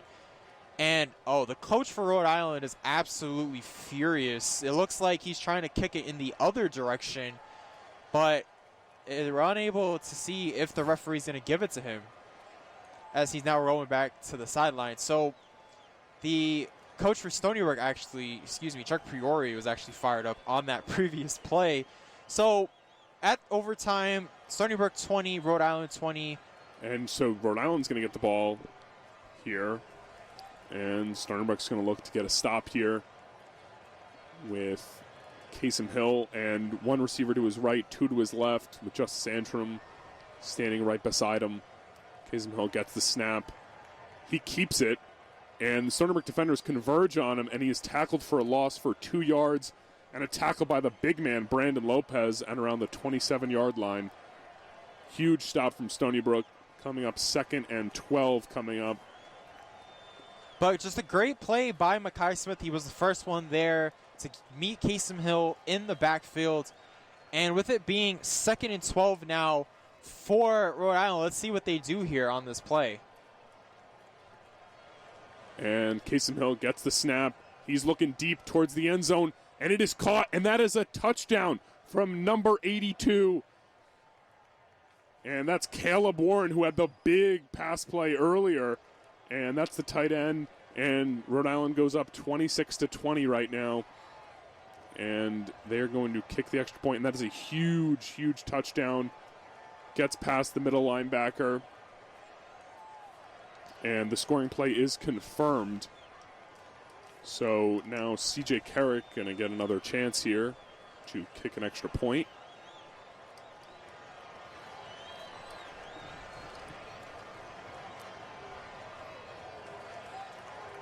And the kick is up and good.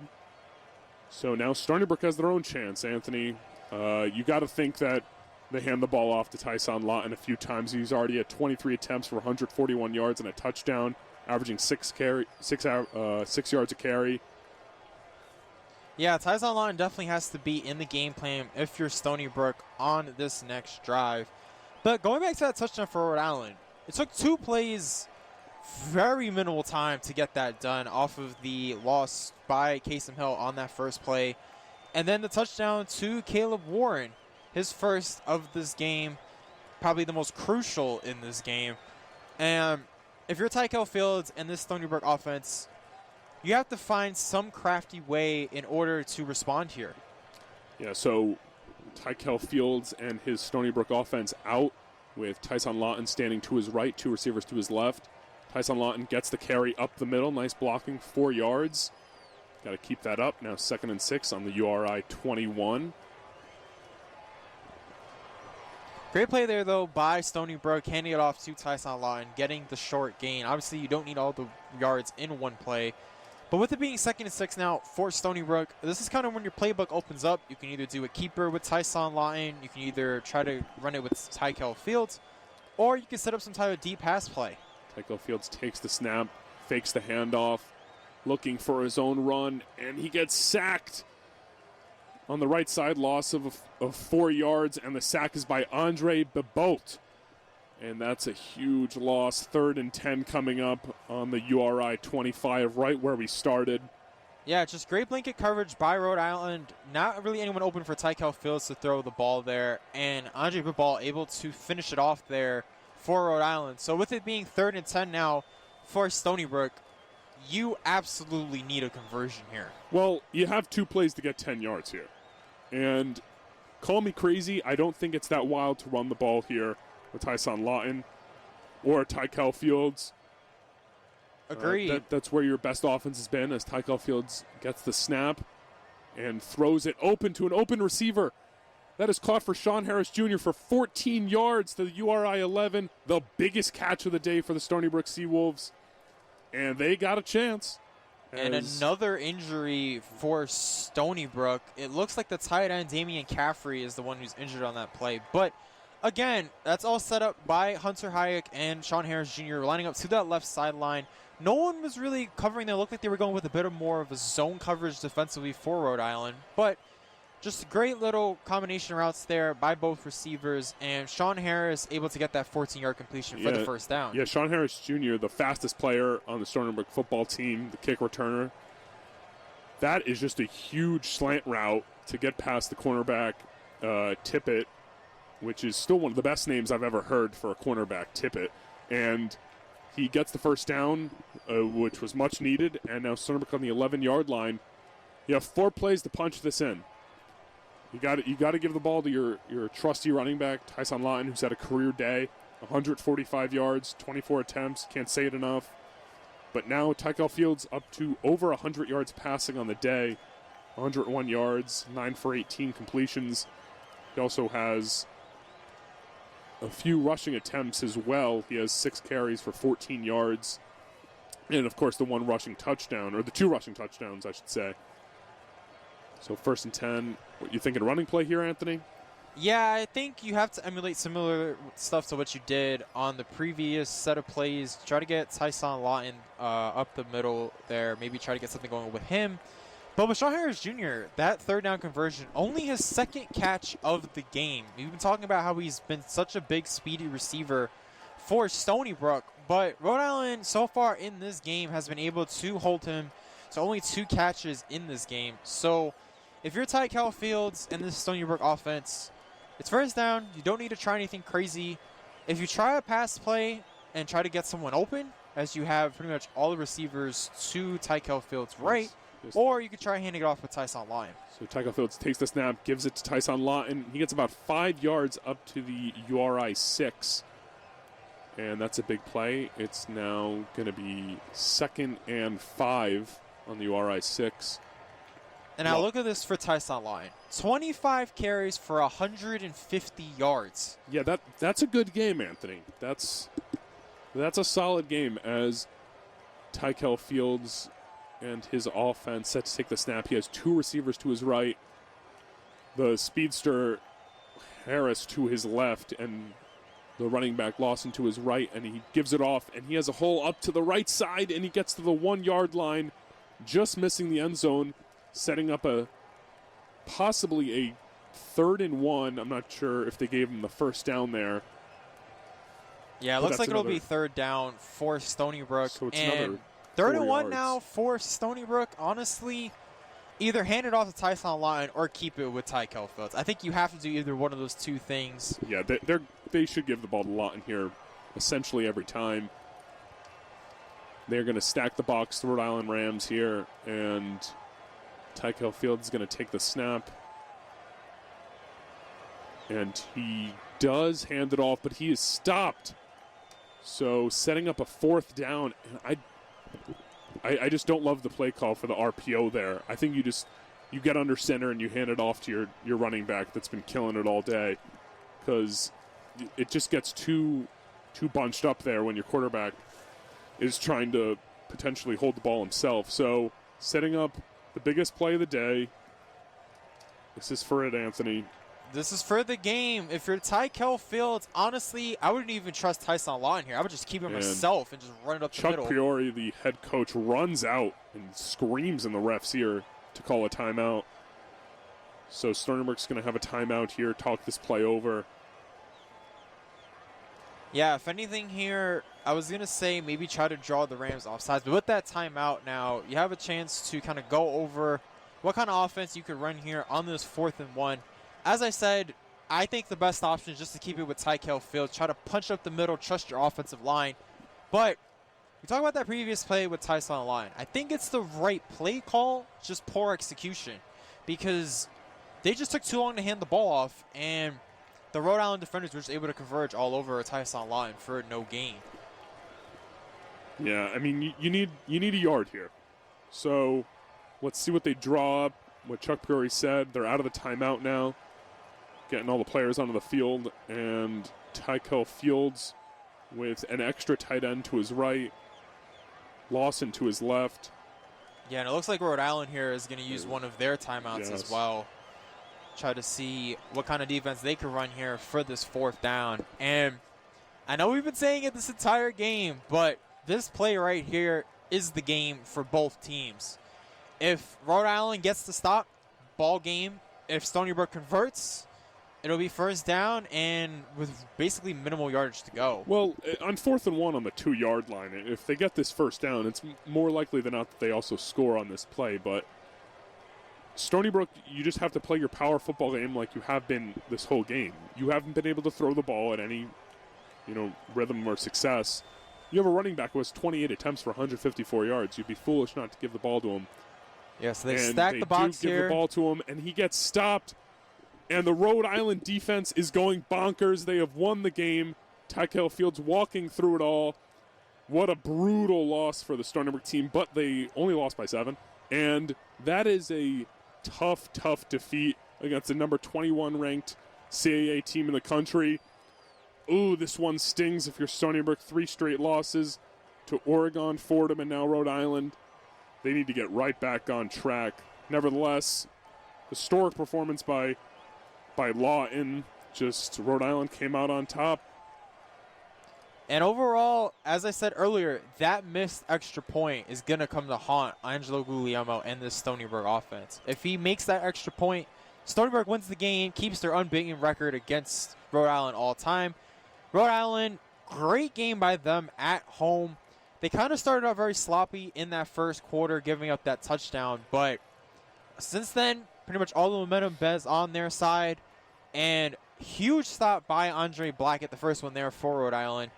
And the Rams now move to 4-0 and remain unbeaten in the CAA. Yeah, it's impressive. Only them and James Madison, the only unbeaten teams in the CAA.